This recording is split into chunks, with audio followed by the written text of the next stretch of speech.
I never thought I'd find satisfaction in watching a grown man cry over a plate of pasta, but here I was, smiling as my brother-in-law Marcus sobbed into his fettuccine. The restaurant he'd tried to steal from me was now owned by his arch-rival, and the sauce he was crying into? That was my grandmother's secret recipe, the one he'd never get his hands on.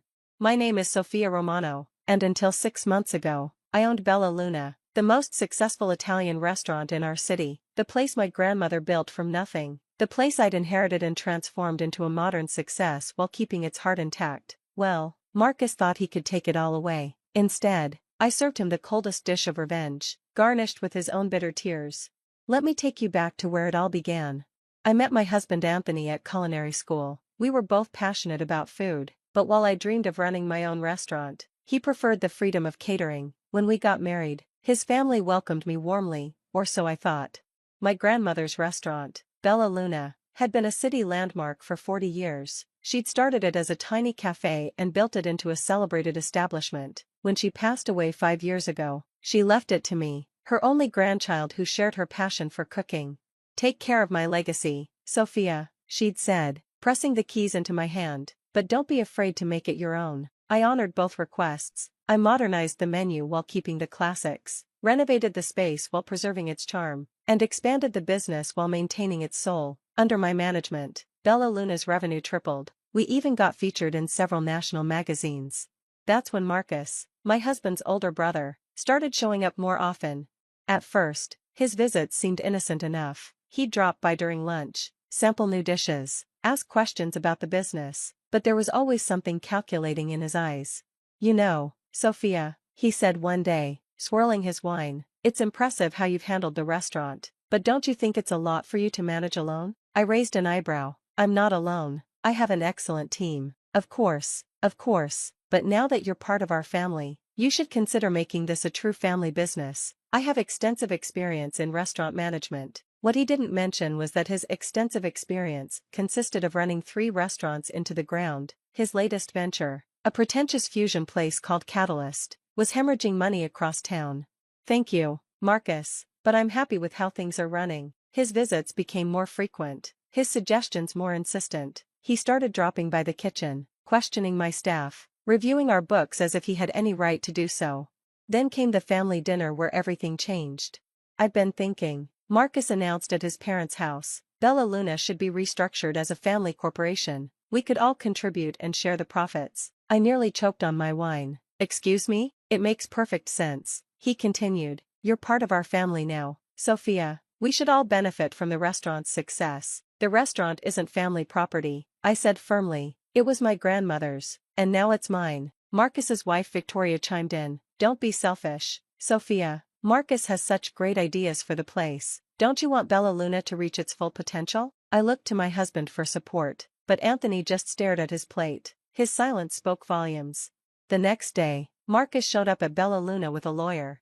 We need to discuss the future of this establishment, he declared, dropping a stack of papers on my desk. As the eldest son of the family, I should have controlling interest. I picked up the documents, a proposal to transfer 60% ownership to him in exchange for his expertise and capital investment. Are you insane? I asked. This is my restaurant, my grandmother's legacy. You married into our family, he sneered. Everything you have becomes family property. Sign the papers, or things will get very unpleasant. I threw the papers in the trash. Get out of my restaurant. That's when he showed his true colors. You'll regret this, he hissed. I've already spoken to your suppliers. Good luck running this place when your deliveries start having problems. And wait until the health department starts receiving anonymous complaints. He stormed out, leaving me shaking with rage. But I wasn't afraid, I was plotting. What Marcus didn't know was that I'd seen this coming months ago. When he first started sniffing around my business, I'd already documented every threat, every attempt to interfere, and I'd been in secret negotiations with someone who would love nothing more than to see Marcus fail, again. Diana Chen, owner of the acclaimed Golden Palace restaurant chain, had been trying to expand into Italian cuisine. She'd also been Marcus's main competition for years, watching him copy her ideas and fail miserably at executing them. The next morning, I made a call. Diana, it's Sofia Romano. Remember that offer you made for Bella Luna? I'm ready to discuss terms, but I have a few conditions. The next 2 weeks were a masterclass in deception. while Marcus was busy threatening suppliers and spreading rumors about health code violations. I was quietly finalizing the sale of Bella Luna to Diana Chen, with some very specific conditions. First, I would stay on as executive chef and creative director, with full control over the menu and kitchen operations. Second, my entire staff would keep their jobs and get better benefits. And third, this was the sweetest part, the sale would remain secret until the perfect moment. Diana didn't just agree to my terms, she loved them. Nothing would make me happier than watching Marcus realize he's lost to me again, she said, signing the contracts. But this time, he'll lose to a woman he underestimated, twice. True to his word, Marcus began his campaign of harassment. Deliveries started arriving late or not at all. Health inspectors showed up 3 times in 1 week, responding to anonymous complaints that mysteriously found nothing wrong. He even tried to poach my head bartender, offering him double his salary. Through it all, I kept smiling, which seemed to infuriate Marcus even more. One evening, he stormed into the restaurant during dinner service, clearly drunk and angry that his tactics weren't working. "This restaurant belongs to the family," he shouted, causing diners to stop mid-bite. "You're just an in-law. You have no right to keep this from us." I calmly approached him. "Marcus, you're disrupting my customers. Please leave." "Your customers?" He laughed bitterly. "Not for long. I've made sure every supplier in the city knows not to work with you. Let's see how you run a restaurant without ingredients." "Is that a threat?" I asked loudly enough for everyone to hear. "Are you actually threatening to sabotage my business because I won't give it to you?" "It's not your business," he roared. "Everything in this family belongs to me. I'm the eldest son." Phones were out now, recording his meltdown. Perfect. "Security," I called to our newly hired guards. Diana's suggestion, "Please escort Mr. Romano out, and make sure to give copies of the security footage to his lawyer. I'm sure they'll find it interesting." As he was led out, still shouting about family rights, I noticed Victoria filming from the doorway. She quickly lowered her phone when she saw me looking. "Getting evidence for your husband's legal case?" I asked sweetly. "He's right. You know," she sniffed. "You're nothing but an outsider trying to steal family wealth." I leaned close and whispered, "Keep that phone handy. You'll want to record what happens next." The following day, Marcus arrived with both a lawyer and his parents in tow. Anthony trailed behind them, looking uncomfortable. "This ends today," Marcus declared, slapping a court order on my desk. "We're seeking an emergency injunction to prevent you from making any changes to the restaurant's ownership or operations." I picked up the document, pretending to read it carefully. "Interesting timing. What's that supposed to mean?" his lawyer asked. "Oh, nothing. Please, continue explaining how you plan to prevent changes to something that already changed hands 2 weeks ago." The silence was deafening. "What are you talking about?" Marcus demanded. I pressed my office intercom. "Send her in, please." Diana Chen walked into my office, elegant and poised as ever. Marcus's face went from red to white in record time. "No," he whispered, "you didn't." "Hello, Marcus." Diana smiled. "Surprised to see me? You shouldn't be, after all. You're standing in my restaurant." Victoria, who had been filming again, dropped her phone. "This is a trick," Marcus sputtered. "She's lying." "Actually," Diana's lawyer said, entering behind her with a folder, "here are the filed and finalized sale documents from 2 weeks ago. Bella Luna is now part of the Golden Palace Restaurant Group." Marcus grabbed the papers, his hands shaking. "This isn't possible. You can't sell family property without consulting the family." "It wasn't family property," I said calmly. "It was my property, inherited from my grandmother, and now it's Diana's property, except for my retained position as executive chef and creative director." "Of course, you're firing me?" Marcus asked stupidly. "Firing you?" Diana laughed. "You never worked here, Marcus, though I did enjoy watching you try to sabotage your own family's business." Very classy. His parents, who had been silent until now, finally spoke up. "Sophia," my mother-in-law pleaded, "surely we can discuss this. We're family." "Family?" I stood up. "Family doesn't threaten and harass each other. Family doesn't try to steal what doesn't belong to them. And family certainly doesn't stand by silently while it happens." I looked pointedly at Anthony, who couldn't meet my eyes. "Now," I continued, "I believe you all have a copy of that court order. I suggest you show it to your lawyer and let them explain exactly how many laws Marcus broke in his campaign against me. The footage of his drunk tirade last night should help illustrate the pattern of harassment." Marcus lunged forward, but Diana's security team was faster. They stepped between us as Marcus's lawyer grabbed his arm. "Don't," the lawyer warned. "You've done enough damage already." As they were escorted out, I called after them. Oh, and Marcus? Those supplier contracts you interfered with? Diana's lawyers will be in touch about that too. It turns out intentionally sabotaging business relationships is legally actionable. Who knew? The door closed behind them, leaving me alone with Diana, who was grinning like a cat who got the cream. That, she said, was even better than I imagined. Ready for phase 2? I smiled back. Absolutely. Phase 2 was deliciously simple. We announced the acquisition publicly, with a special focus on how Diana Chen's resources would allow us to preserve and expand my grandmother's legacy. The press ate it up, the story of two successful businesswomen collaborating to save a historic restaurant from hostile takeover attempts was irresistible. The leaked footage of Marcus's drunken tirade went viral in local business circles. His reputation, already shaky from his previous failures, completely imploded. Suppliers who he'd pressured to cut ties with Bella Luna now refused to work with him at Catalyst. But the real masterstroke came 3 days later, when we unveiled our new menu. A fusion of traditional Italian cuisine and modern Asian influences, Diana announced at the press event, bringing together the best of both our culinary heritages. Marcus's face, when he read the news, was priceless. For years, he'd tried to create successful fusion restaurants, copying Diana's concepts poorly. Now, the restaurant he'd tried to steal was doing it right, under her ownership and my direction. The new menu was an instant hit. Lines formed around the block. Critics raved about our innovative takes on classic dishes. Marcus's Catalyst, meanwhile, sat empty across town. One evening, Anthony finally showed up alone. "Can we talk?" he asked quietly. I led him to my office, the same one where I'd signed the sale papers, where I'd watched his brother's world crumble. "I should have stood up for you," he began. "Yes, you should have. I was caught between my family and my wife." "No," I cut him off. "You were caught between right and wrong, and you chose wrong." He slumped in his chair. "What happens now?" I pulled out another set of papers. "That depends on you. These are divorce papers. You can fight me, side with your brother again, and watch as the evidence of his harassment campaign becomes public record in court. Or you can sign, walk away cleanly, and I'll keep the ugliest details private. You've thought of everything, haven't you? I learned from watching your brother. He taught me exactly how not to handle business and family." Anthony signed the papers without reading them. As he stood to leave, he paused. "The new menu, that wasn't just business, was it? You knew fusion was Marcus's dream." I smiled. "The best revenge isn't just about winning. It's about winning better than your enemy ever could." The next month brought more changes. Catalyst finally closed its doors. Another Marcus Romano failure. Victoria filed for divorce, apparently deciding a failed restaurateur wasn't worth her time. Marcus's parents, facing social embarrassment from their son's public meltdown, retired to Florida.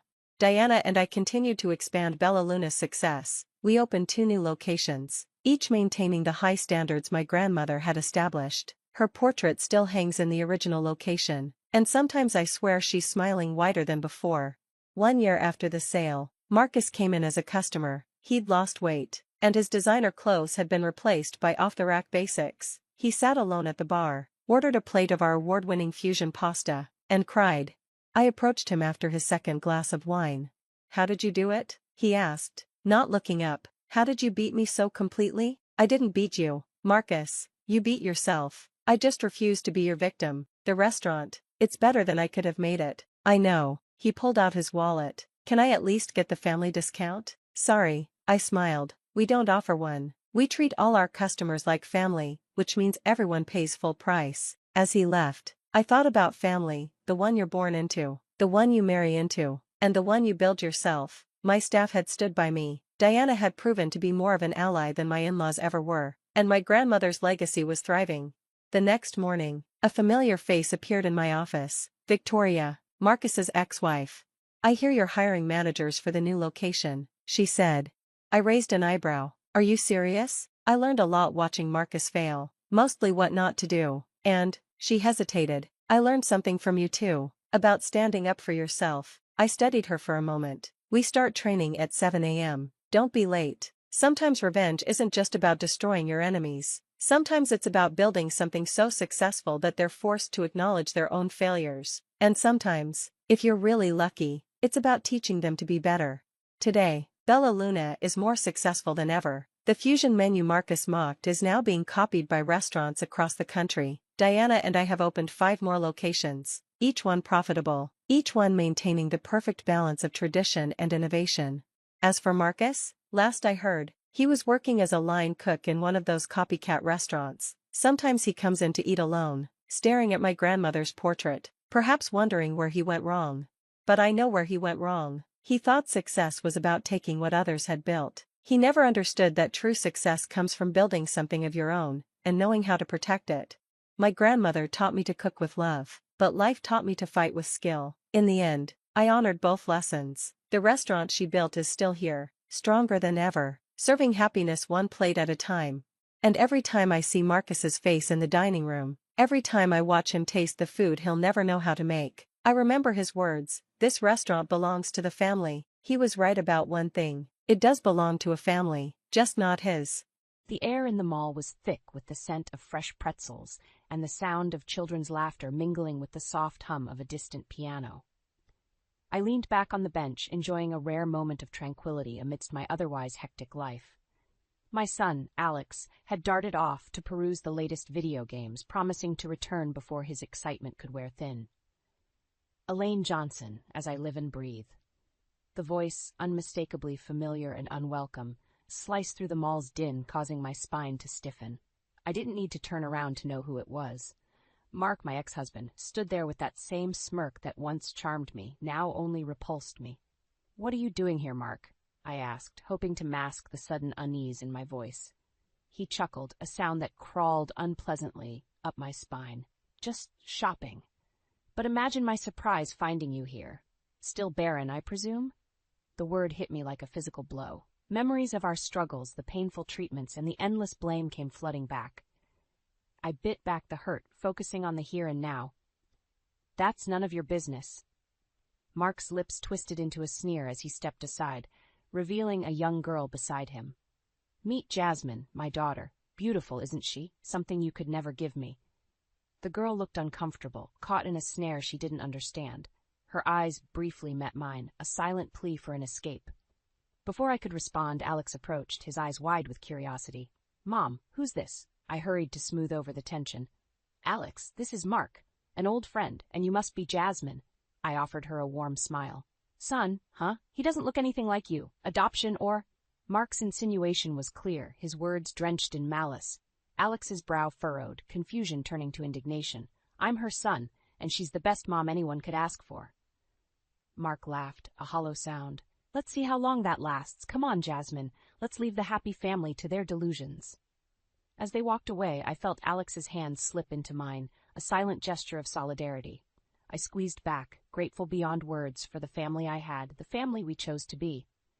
"Why was he so mean, Mom?" Alex asked, his voice small. "Some people," I started, my gaze following Mark's retreating figure, "never learn how to be kind. But we choose to be better, to be thankful for what we have."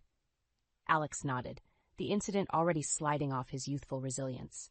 "Can we get ice cream now?" I laughed, the sound mingling with the mall's ambiance, a balm to the sting of Mark's words.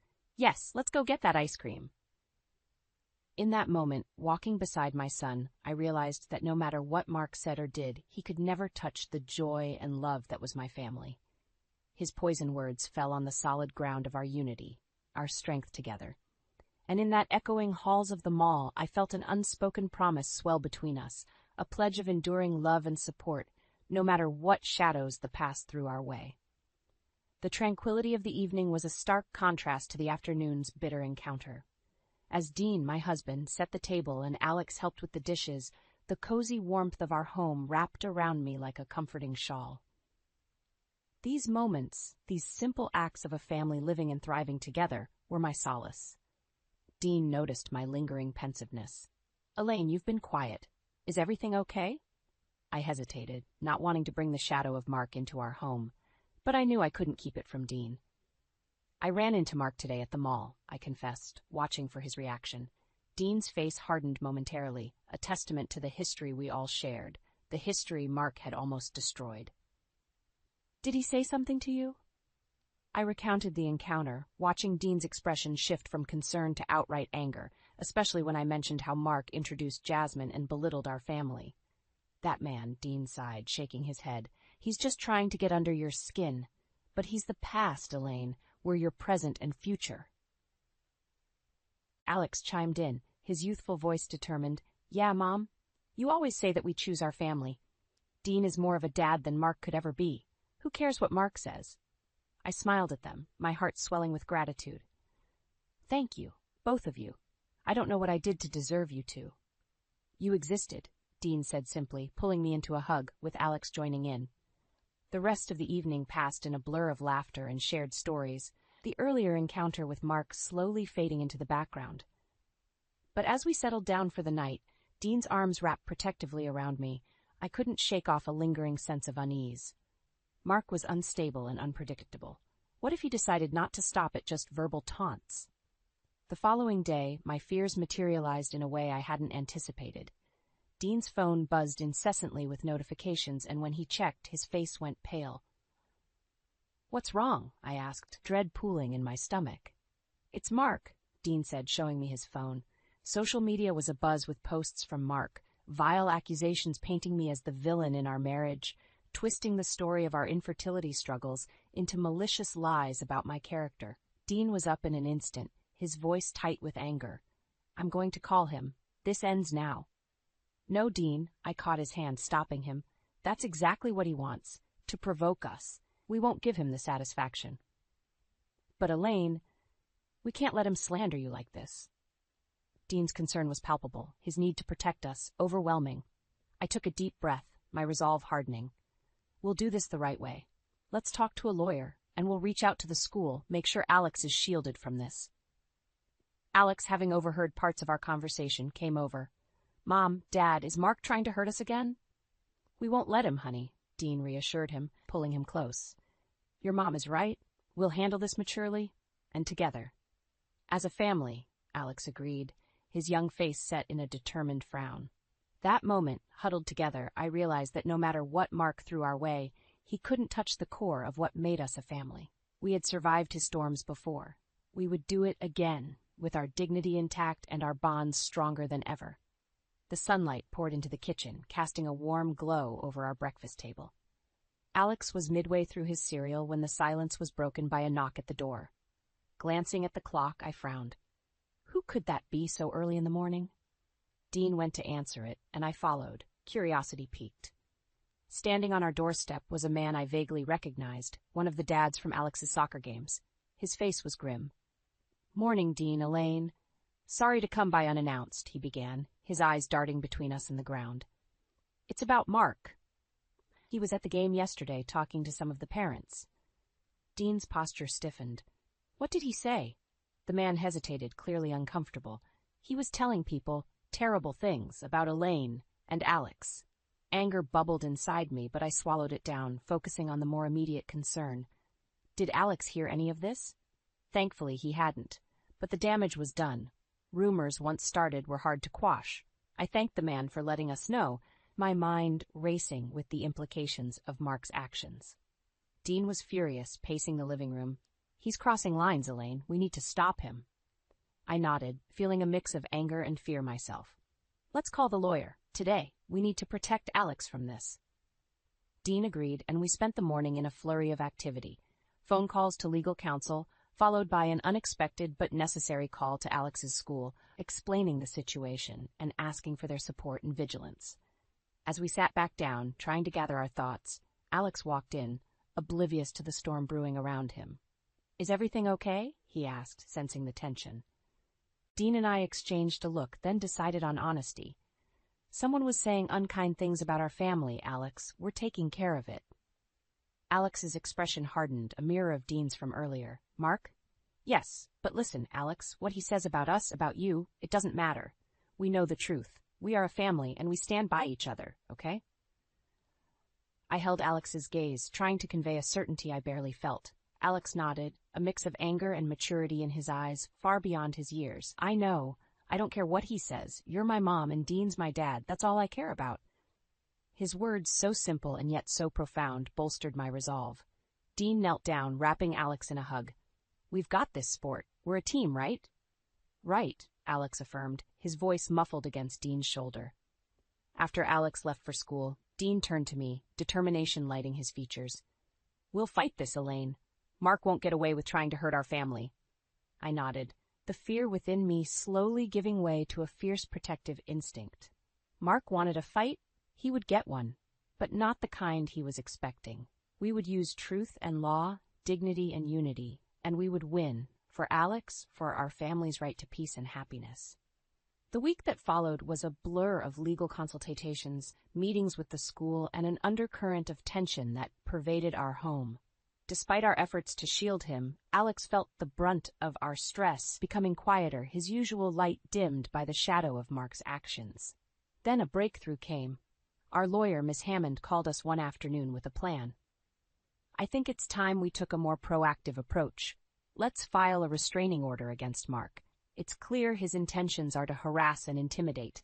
Dean and I exchanged glances. Do we have enough to get one? He asked. Miss Hammond's voice was confident.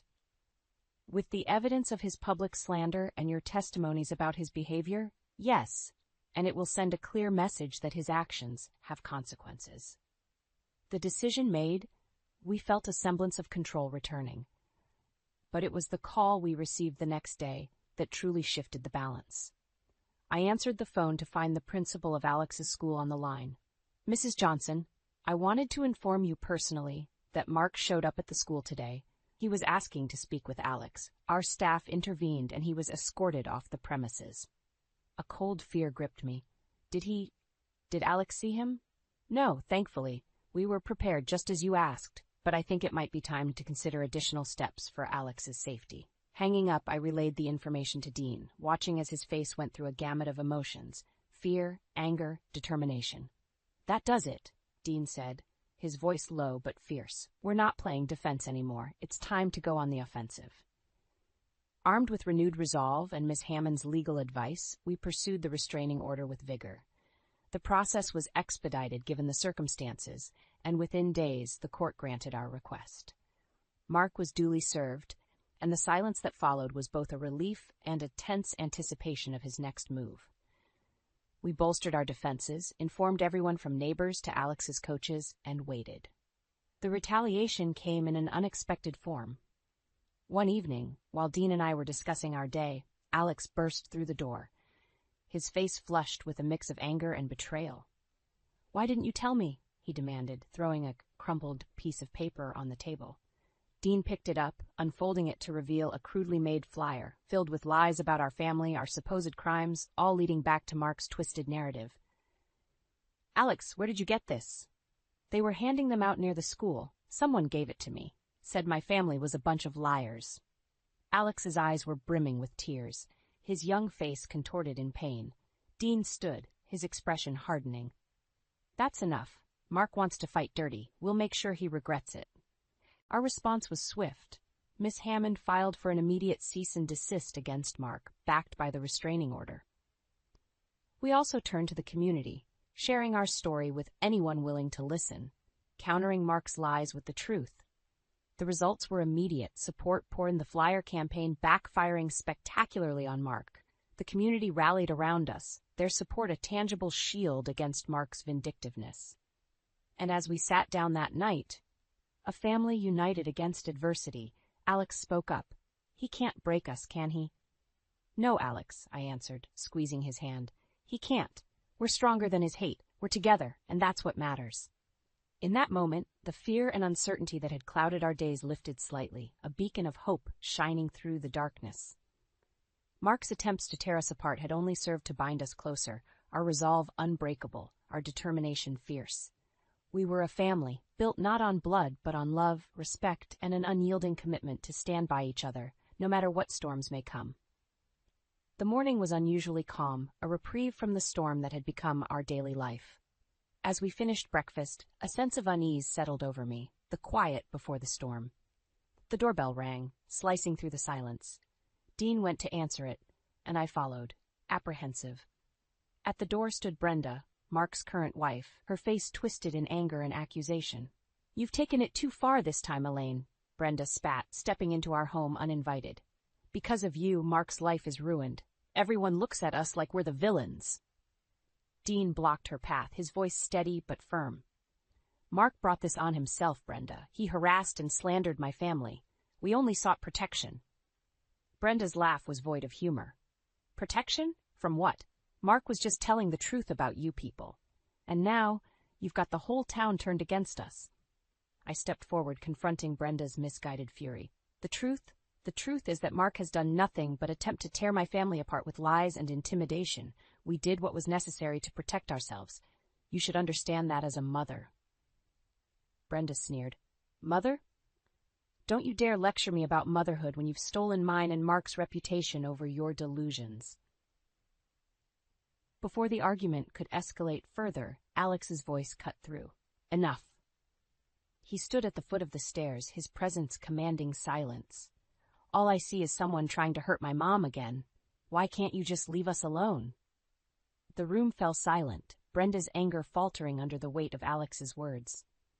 Before Brenda could muster another attack, a police car pulled into view outside our window.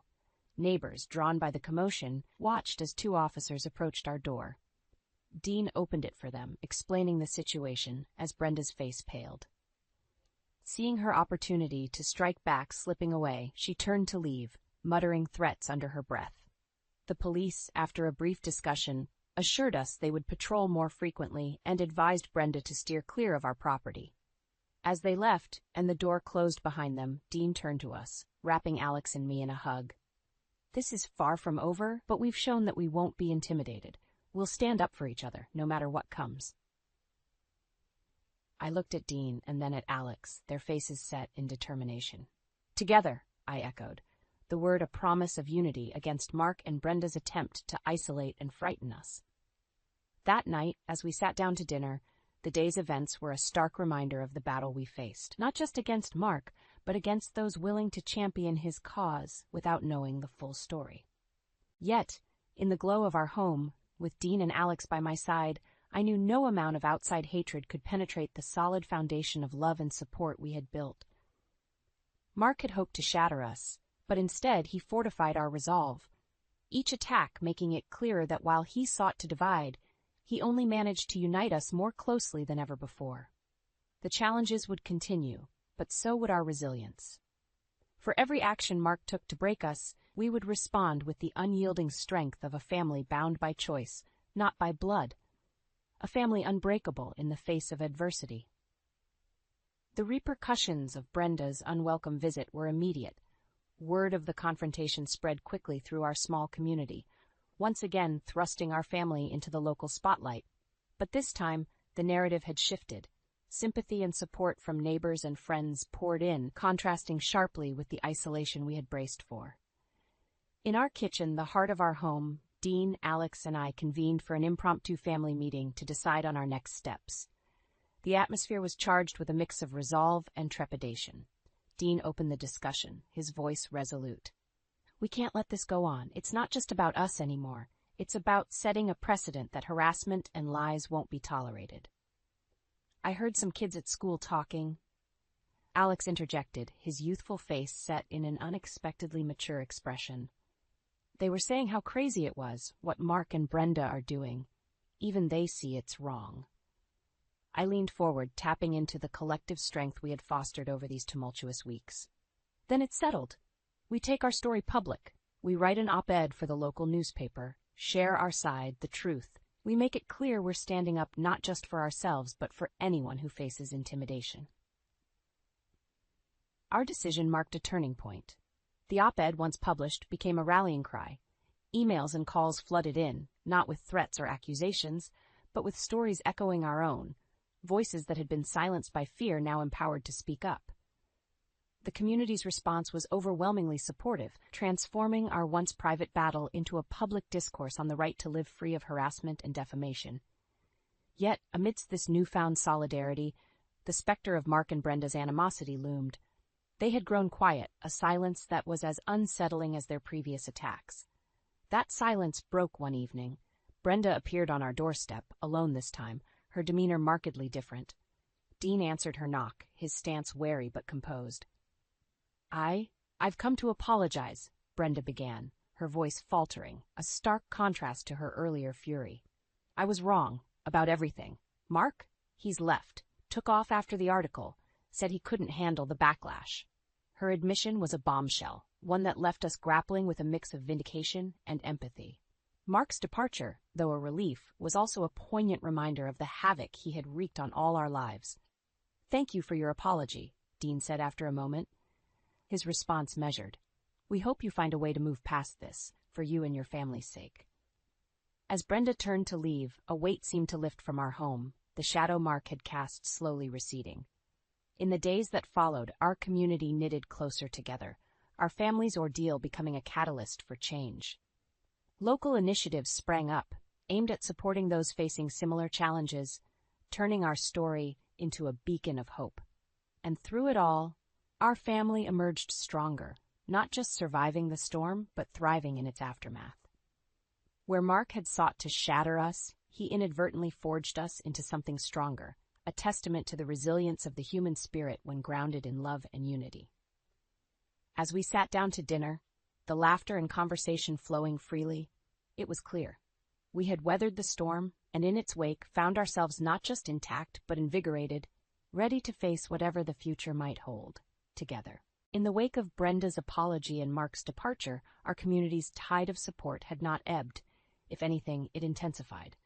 However, one loose thread remained: Brenda's daughter, Mirabelle, inadvertently caught in the crossfire of her parents' actions. One afternoon, Dean and I were in the living room when Alex bounced in, a nervous excitement in his step.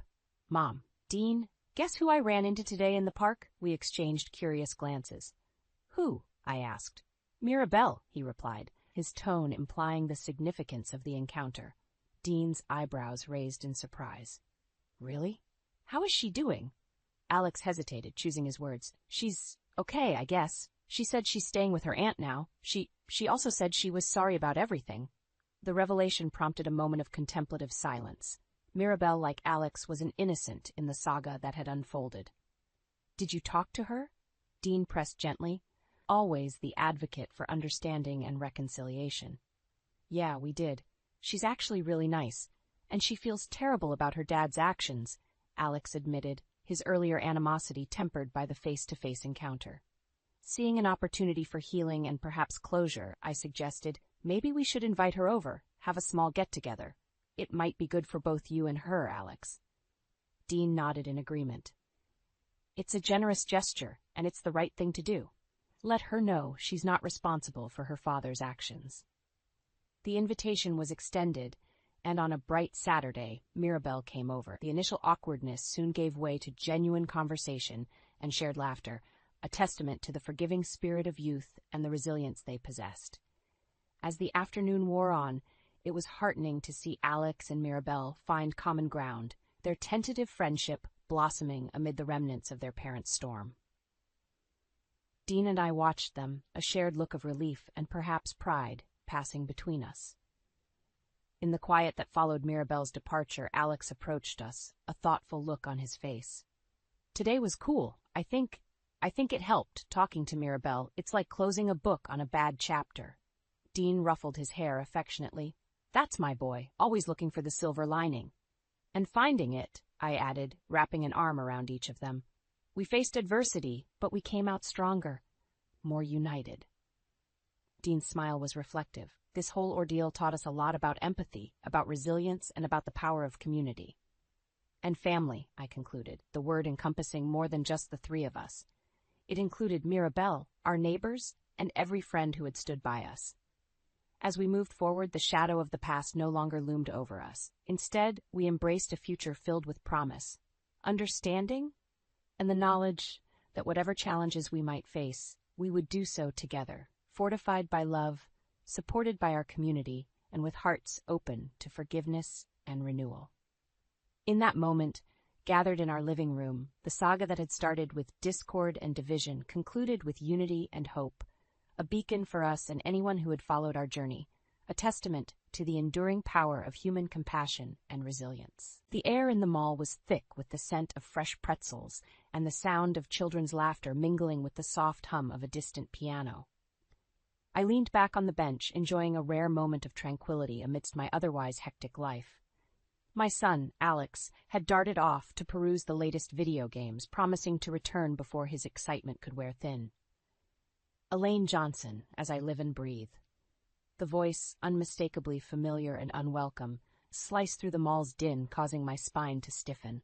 I didn't need to turn around to know who it was. Mark, my ex-husband, stood there with that same smirk that once charmed me, now only repulsed me. "What are you doing here, Mark?" I asked, hoping to mask the sudden unease in my voice. He chuckled, a sound that crawled unpleasantly up my spine. "Just shopping. But imagine my surprise finding you here. Still barren, I presume?" The word hit me like a physical blow. Memories of our struggles, the painful treatments, and the endless blame came flooding back. I bit back the hurt, focusing on the here and now. "That's none of your business." Mark's lips twisted into a sneer as he stepped aside, revealing a young girl beside him. "Meet Jasmine, my daughter. Beautiful, isn't she? Something you could never give me." The girl looked uncomfortable, caught in a snare she didn't understand. Her eyes briefly met mine, a silent plea for an escape. Before I could respond, Alex approached, his eyes wide with curiosity. "Mom, who's this?" I hurried to smooth over the tension. "Alex, this is Mark, an old friend, and you must be Jasmine." I offered her a warm smile. "Son, huh? He doesn't look anything like you. Adoption or—" Mark's insinuation was clear, his words drenched in malice.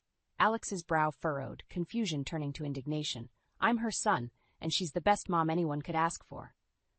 Mark laughed, a hollow sound. "Let's see how long that lasts. Come on, Jasmine. Let's leave the happy family to their delusions." As they walked away, I felt Alex's hand slip into mine, a silent gesture of solidarity. I squeezed back, grateful beyond words for the family I had, the family we chose to be. "Why was he so mean, Mom?" Alex asked, his voice small. "Some people," I started, my gaze following Mark's retreating figure, "never learn how to be kind. But we choose to be better, to be thankful for what we have." Alex nodded, the incident already sliding off his youthful resilience. "Can we get ice cream now?" I laughed, the sound mingling with the mall's ambiance, a balm to the sting of Mark's words.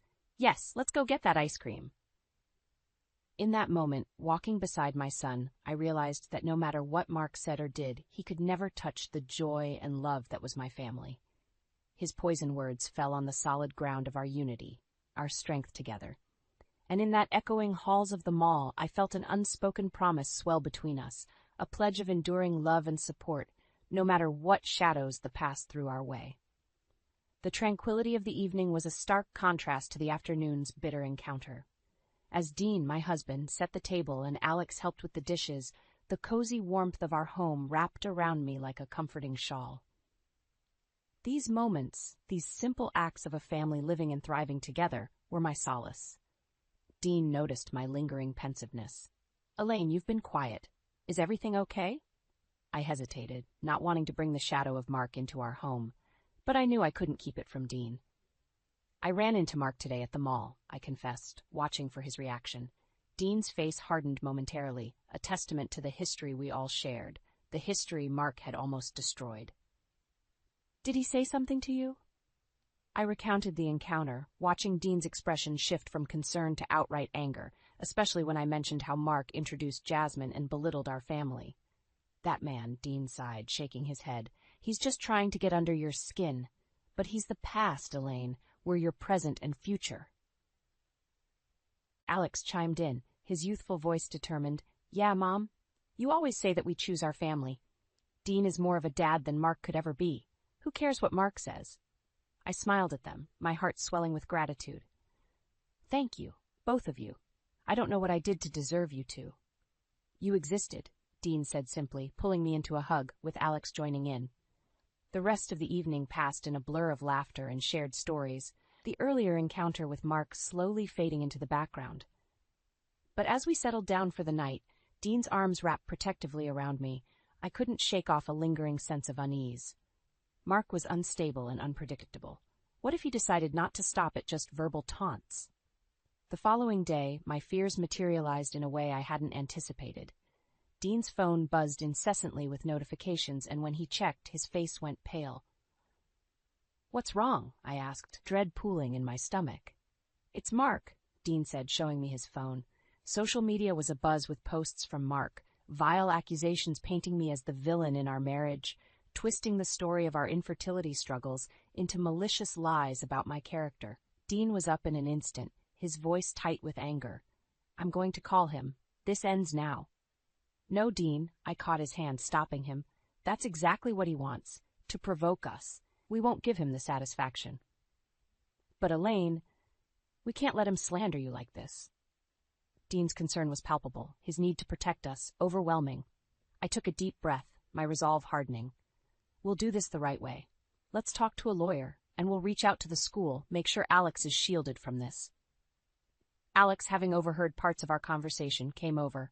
Mom, Dad, is Mark trying to hurt us again? We won't let him, honey, Dean reassured him, pulling him close. Your mom is right. We'll handle this maturely, and together. As a family, Alex agreed, his young face set in a determined frown. That moment, huddled together, I realized that no matter what Mark threw our way, he couldn't touch the core of what made us a family. We had survived his storms before. We would do it again, with our dignity intact and our bonds stronger than ever. The sunlight poured into the kitchen, casting a warm glow over our breakfast table. Alex was midway through his cereal when the silence was broken by a knock at the door. Glancing at the clock, I frowned. Who could that be so early in the morning? Dean went to answer it, and I followed, curiosity piqued. Standing on our doorstep was a man I vaguely recognized, one of the dads from Alex's soccer games. His face was grim. Morning, Dean, Elaine. Sorry to come by unannounced, he began, his eyes darting between us and the ground. It's about Mark. He was at the game yesterday talking to some of the parents. Dean's posture stiffened. What did he say? The man hesitated, clearly uncomfortable. He was telling people terrible things about Elaine and Alex. Anger bubbled inside me, but I swallowed it down, focusing on the more immediate concern. Did Alex hear any of this? Thankfully, he hadn't. But the damage was done. Rumors, once started, were hard to quash. I thanked the man for letting us know, my mind racing with the implications of Mark's actions. Dean was furious, pacing the living room. He's crossing lines, Elaine. We need to stop him. I nodded, feeling a mix of anger and fear myself. Let's call the lawyer. Today, we need to protect Alex from this. Dean agreed, and we spent the morning in a flurry of activity. Phone calls to legal counsel, followed by an unexpected but necessary call to Alex's school, explaining the situation and asking for their support and vigilance. As we sat back down, trying to gather our thoughts, Alex walked in, oblivious to the storm brewing around him. Is everything okay? He asked, sensing the tension. Dean and I exchanged a look, then decided on honesty.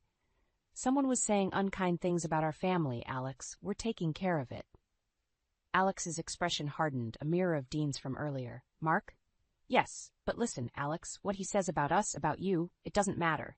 We know the truth. We are a family, and we stand by each other, okay? I held Alex's gaze, trying to convey a certainty I barely felt. Alex nodded, a mix of anger and maturity in his eyes, far beyond his years. I know. I don't care what he says. You're my mom, and Dean's my dad. That's all I care about. His words, so simple and yet so profound, bolstered my resolve. Dean knelt down, wrapping Alex in a hug. We've got this, sport. We're a team, right? Right, Alex affirmed, his voice muffled against Dean's shoulder. After Alex left for school, Dean turned to me, determination lighting his features. We'll fight this, Elaine. Mark won't get away with trying to hurt our family. I nodded, the fear within me slowly giving way to a fierce protective instinct. Mark wanted a fight, he would get one, but not the kind he was expecting. We would use truth and law, dignity and unity, and we would win, for Alex, for our family's right to peace and happiness. The week that followed was a blur of legal consultations, meetings with the school, and an undercurrent of tension that pervaded our home. Despite our efforts to shield him, Alex felt the brunt of our stress, becoming quieter, his usual light dimmed by the shadow of Mark's actions. Then a breakthrough came. Our lawyer, Miss Hammond, called us one afternoon with a plan. I think it's time we took a more proactive approach. Let's file a restraining order against Mark. It's clear his intentions are to harass and intimidate. Dean and I exchanged glances. Do we have enough to get one? He asked. Miss Hammond's voice was confident. With the evidence of his public slander and your testimonies about his behavior, yes, and it will send a clear message that his actions have consequences. The decision made, we felt a semblance of control returning. But it was the call we received the next day that truly shifted the balance. I answered the phone to find the principal of Alex's school on the line. Mrs. Johnson, I wanted to inform you personally that Mark showed up at the school today. He was asking to speak with Alex. Our staff intervened and he was escorted off the premises. A cold fear gripped me. Did Alex see him? No, thankfully. We were prepared just as you asked, but I think it might be time to consider additional steps for Alex's safety. Hanging up, I relayed the information to Dean, watching as his face went through a gamut of emotions: fear, anger, determination. That does it, Dean said, his voice low but fierce. We're not playing defense anymore. It's time to go on the offensive. Armed with renewed resolve and Miss Hammond's legal advice, we pursued the restraining order with vigor. The process was expedited given the circumstances, and within days the court granted our request. Mark was duly served, and the silence that followed was both a relief and a tense anticipation of his next move. We bolstered our defenses, informed everyone from neighbors to Alex's coaches, and waited. The retaliation came in an unexpected form. One evening, while Dean and I were discussing our day, Alex burst through the door, his face flushed with a mix of anger and betrayal. "Why didn't you tell me?" he demanded, throwing a crumpled piece of paper on the table. Dean picked it up, unfolding it to reveal a crudely made flyer, filled with lies about our family, our supposed crimes, all leading back to Mark's twisted narrative. "Alex, where did you get this?"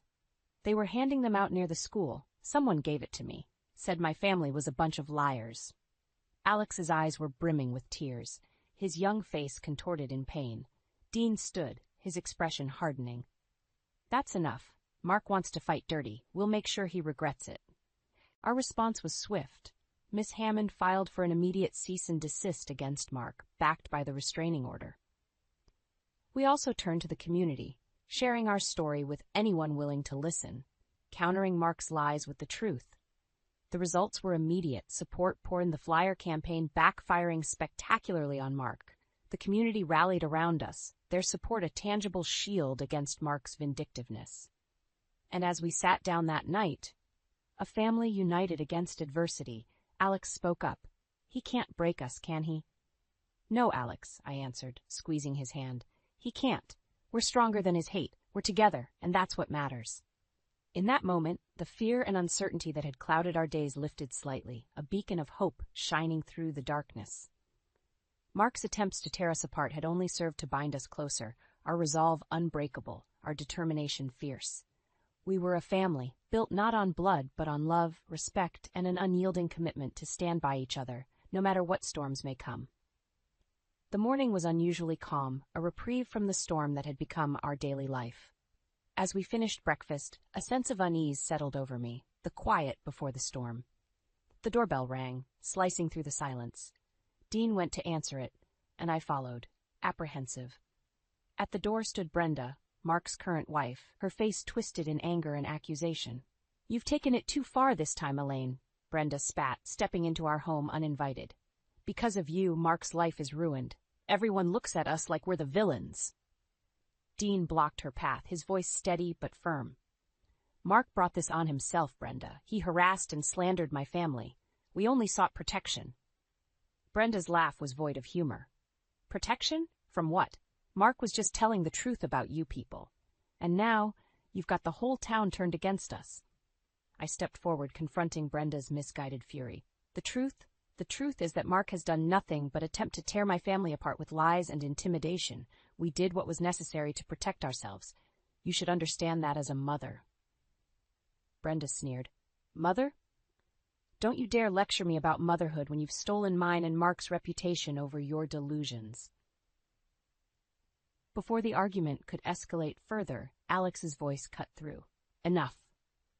He stood at the foot of the stairs, his presence commanding silence. "All I see is someone trying to hurt my mom again. Why can't you just leave us alone?" The room fell silent, Brenda's anger faltering under the weight of Alex's words. Before Brenda could muster another attack, a police car pulled into view outside our window. Neighbors, drawn by the commotion, watched as 2 officers approached our door. Dean opened it for them, explaining the situation as Brenda's face paled. Seeing her opportunity to strike back slipping away, she turned to leave, muttering threats under her breath. The police, after a brief discussion, assured us they would patrol more frequently, and advised Brenda to steer clear of our property. As they left, and the door closed behind them, Dean turned to us, wrapping Alex and me in a hug. "This is far from over, but we've shown that we won't be intimidated. We'll stand up for each other, no matter what comes." I looked at Dean and then at Alex, their faces set in determination. "Together," I echoed, the word a promise of unity against Mark and Brenda's attempt to isolate and frighten us. That night, as we sat down to dinner, the day's events were a stark reminder of the battle we faced, not just against Mark, but against those willing to champion his cause without knowing the full story. Yet, in the glow of our home, with Dean and Alex by my side, I knew no amount of outside hatred could penetrate the solid foundation of love and support we had built. Mark had hoped to shatter us, but instead he fortified our resolve, each attack making it clearer that while he sought to divide, he only managed to unite us more closely than ever before. The challenges would continue, but so would our resilience. For every action Mark took to break us, we would respond with the unyielding strength of a family bound by choice, not by blood. A family unbreakable in the face of adversity. The repercussions of Brenda's unwelcome visit were immediate. Word of the confrontation spread quickly through our small community, once again thrusting our family into the local spotlight. But this time, the narrative had shifted. Sympathy and support from neighbors and friends poured in, contrasting sharply with the isolation we had braced for. In our kitchen, the heart of our home, Dean, Alex, and I convened for an impromptu family meeting to decide on our next steps.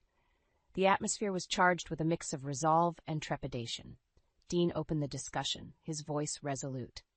"We can't let this go on. It's not just about us anymore. It's about setting a precedent that harassment and lies won't be tolerated." I heard some kids at school talking. Alex interjected, his youthful face set in an unexpectedly mature expression. "They were saying how crazy it was, what Mark and Brenda are doing. Even they see it's wrong." I leaned forward, tapping into the collective strength we had fostered over these tumultuous weeks. "Then it's settled.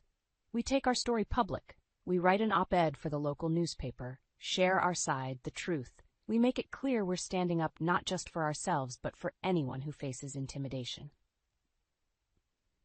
Our decision marked a turning point. The op-ed, once published, became a rallying cry. Emails and calls flooded in, not with threats or accusations, but with stories echoing our own, voices that had been silenced by fear now empowered to speak up. The community's response was overwhelmingly supportive, transforming our once private battle into a public discourse on the right to live free of harassment and defamation. Yet, amidst this newfound solidarity, the specter of Mark and Brenda's animosity loomed. They had grown quiet, a silence that was as unsettling as their previous attacks. That silence broke one evening. Brenda appeared on our doorstep, alone this time, her demeanor markedly different. Dean answered her knock, his stance wary but composed. I've come to apologize," Brenda began, her voice faltering, a stark contrast to her earlier fury. "I was wrong, about everything.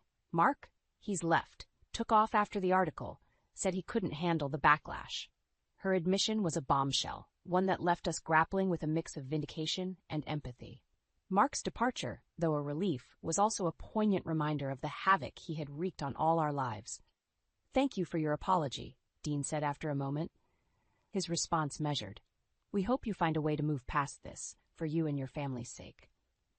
As Brenda turned to leave, a weight seemed to lift from our home, the shadow Mark had cast slowly receding.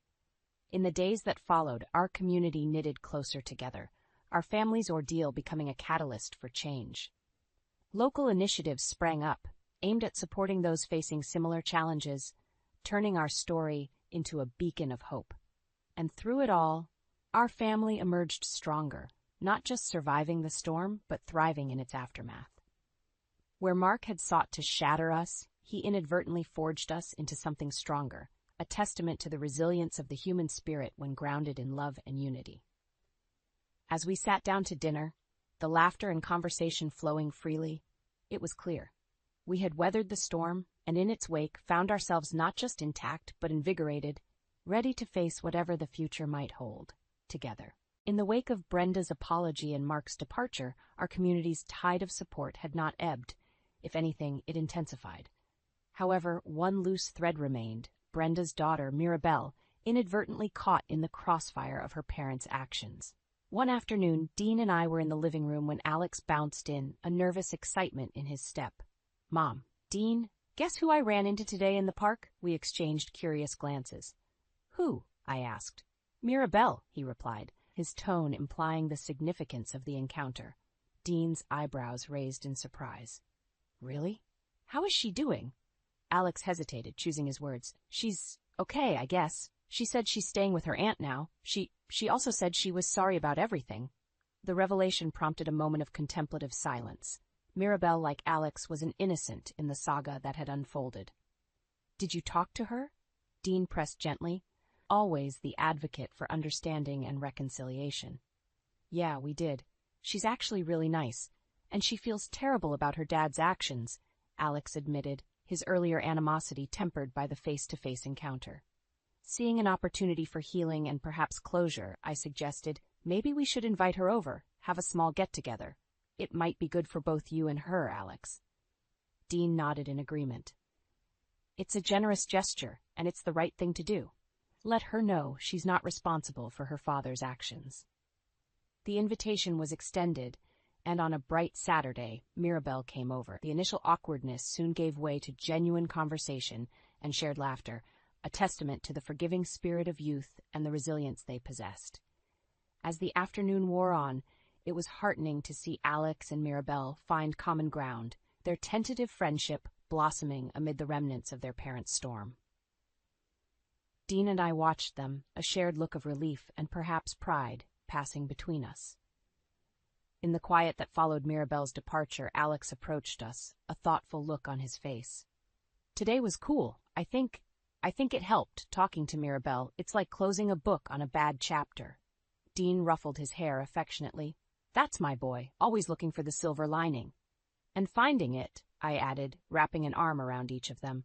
"We faced adversity, but we came out stronger, more united." Dean's smile was reflective. This whole ordeal taught us a lot about empathy, about resilience, and about the power of community. "And family," I concluded, the word encompassing more than just the three of us. It included Mirabelle, our neighbors, and every friend who had stood by us. As we moved forward, the shadow of the past no longer loomed over us. Instead, we embraced a future filled with promise, understanding, and the knowledge that whatever challenges we might face, we would do so together, fortified by love, supported by our community, and with hearts open to forgiveness and renewal. In that moment, gathered in our living room, the saga that had started with discord and division concluded with unity and hope, a beacon for us and anyone who had followed our journey, a testament to the enduring power of human compassion and resilience. I stood in the grand living room of the Harrisons, feeling like a misplaced piece in an elaborate puzzle. The high ceilings, adorned with crystal chandeliers, seemed to amplify the distance between me and them, not just in space, but in everything else that mattered. Victoria Harrison, my future mother-in-law, was the epitome of grace and poise, moving through the room like a queen amongst her subjects. But her eyes, sharp and discerning, had always lingered on me with an unspoken disapproval. I often wondered if it was my simpler background or something else about me that she found so distasteful. Michael, my fiancé, squeezed my hand reassuringly as if sensing my discomfort. He whispered, "Don't let her get to you, Emma. You're perfect as you are." But his words, though comforting, couldn't shield me from what was to come. As the evening wore on, the guests mingled, sipping champagne and sharing laughs. I tried to blend in, but my attempts felt increasingly futile. Then Victoria approached me, her gaze cold and unyielding. "Emma, dear," she began, her voice laced with feigned sweetness, "you must understand, some pieces just don't fit, no matter how much you want them to." Her words stung, more so because I knew what she meant. I wasn't like them, not in upbringing, wealth, or status, and in her eyes I never would be. I felt Michael's grip tighten on my hand, his jaw clenched. He had always been caught in the middle, torn between his love for me and the expectations of his family.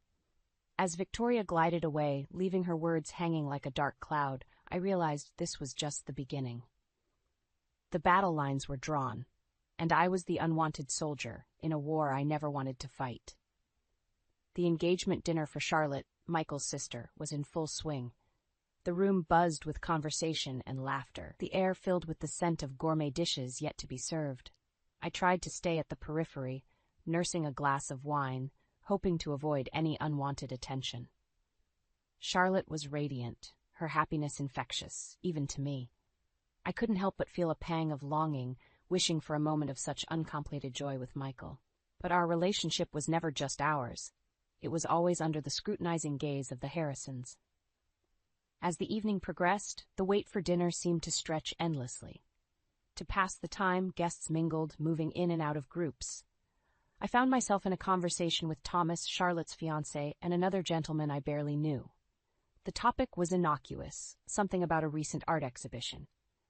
When the other gentleman excused himself, Thomas and I continued our chat. He was easy to talk to, and for a brief moment, I forgot the eyes that constantly judged me. That was my mistake. Victoria's sister, Eleanor, saw us. Her eyes narrowed, and before I knew it, she was off, presumably to fetch Victoria. A sense of foreboding washed over me. Victoria approached us with a practiced smile that didn't reach her eyes. "What's so amusing here?" she asked, her tone suggesting that whatever it was, it couldn't possibly be appropriate. Thomas, oblivious to the undercurrents, cheerfully shared the topic of our conversation. But I could see in Victoria's eyes that she had already made up her mind about what she thought was happening. The evening spiraled from there. Victoria whispered to Charlotte, her words like venom, spreading doubt and suspicion.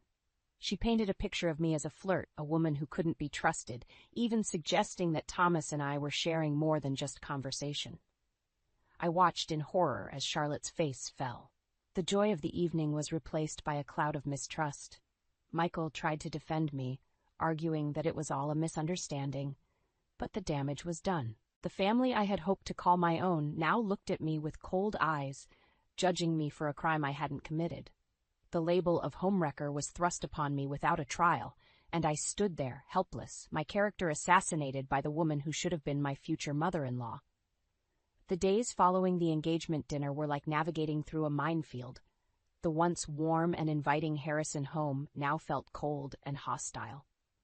Charlotte, whom I had considered a friend, avoided me, her eyes filled with hurt and suspicion.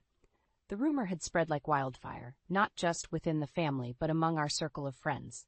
I was labeled a seductress, a woman who would stoop to any low to secure her place in the Harrison dynasty. Every polite smile, every friendly conversation I had ever had was now being reinterpreted through this malicious lens. Michael was my only solace during this storm. He stood by me, unwavering in his belief in my innocence.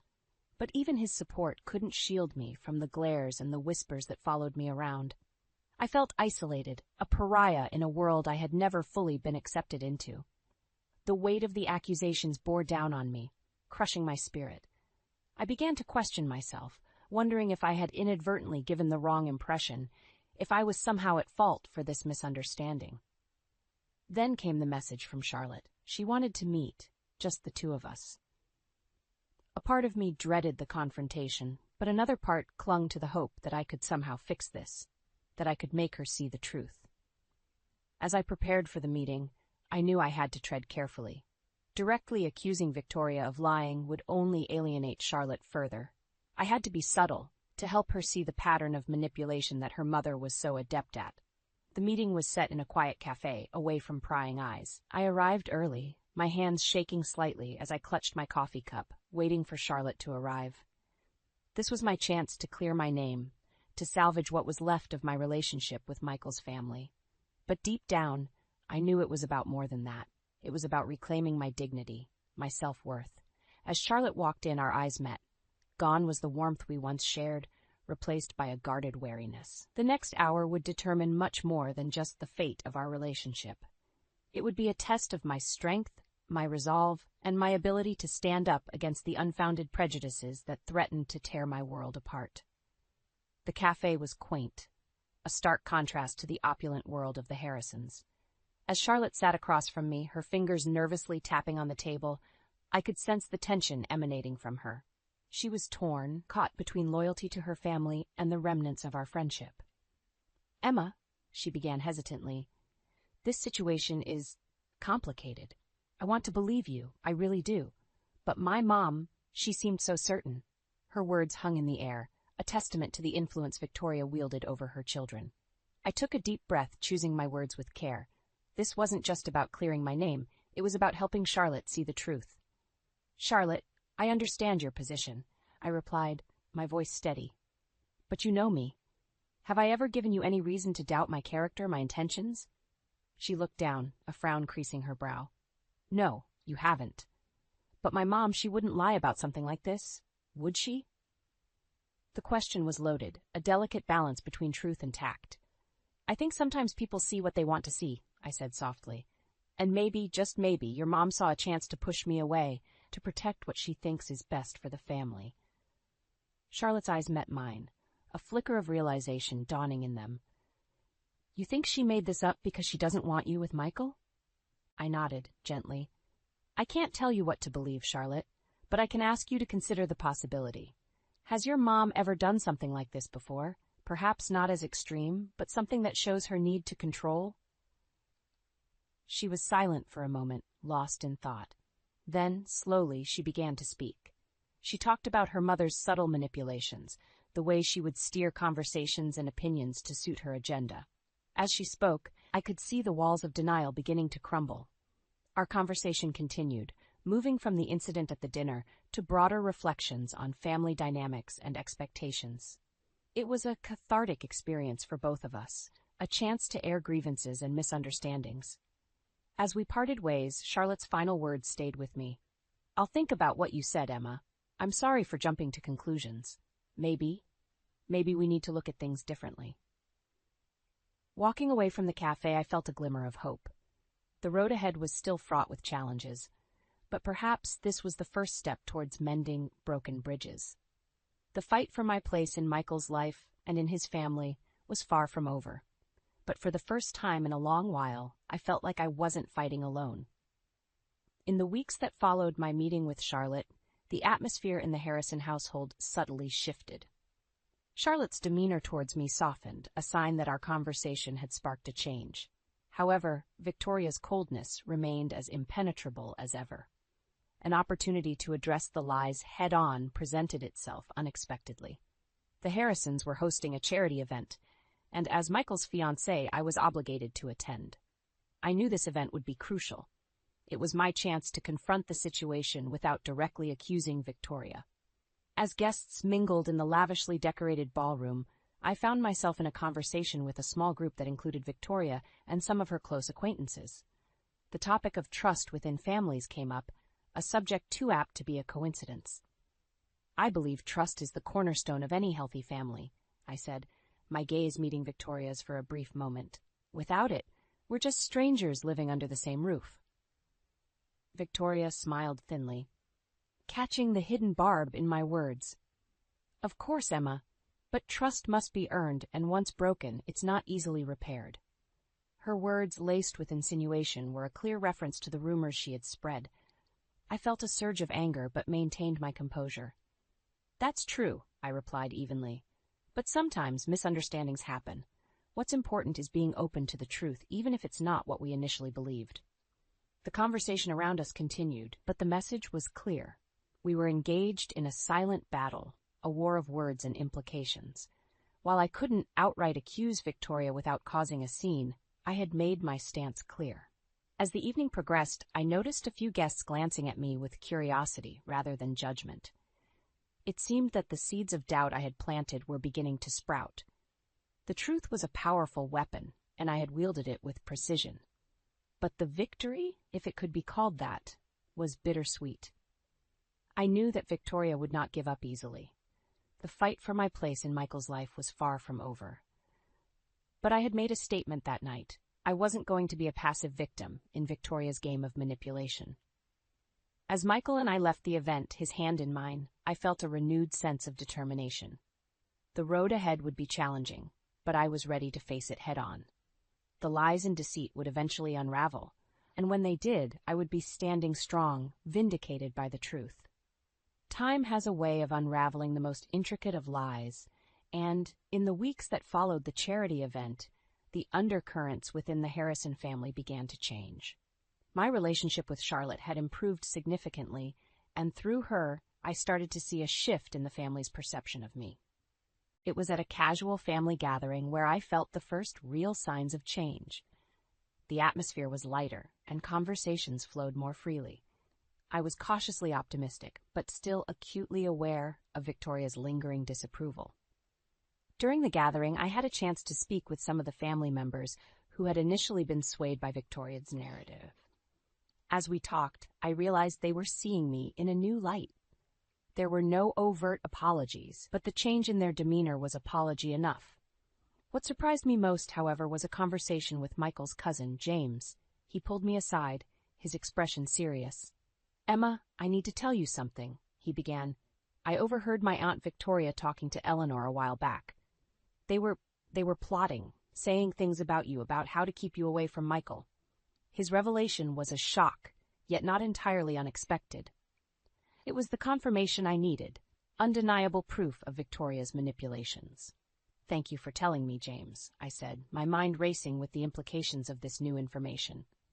As the gathering continued, I couldn't help but feel a sense of vindication. The truth was finally coming to light, and with it, the possibility of a new beginning. But I also knew that this revelation would have its consequences. Later, in the privacy of our home, I shared James's revelation with Michael. He was furious, his sense of betrayal by his mother palpable. "I can't believe she would go this far," he said, shaking his head in disbelief. "We need to confront her, Michael. She can't keep doing this," I replied, my resolve firm. We decided to plan a family meeting, a confrontation where everything would be laid out in the open. It was a risky move, but it was time to end Victoria's reign of manipulation and deceit. The night before the meeting, I lay awake thinking about the journey that had brought me to this point. It had been painful, filled with trials and tribulations, but it had also made me stronger, more resilient. I was ready for whatever the next day would bring. The truth was on my side, and it was time for it to be heard. The day of the family meeting arrived, a day that would either mend or irreparably fracture the Harrison family. The air was thick with tension as we gathered in the living room, the same room where I had felt so out of place months ago.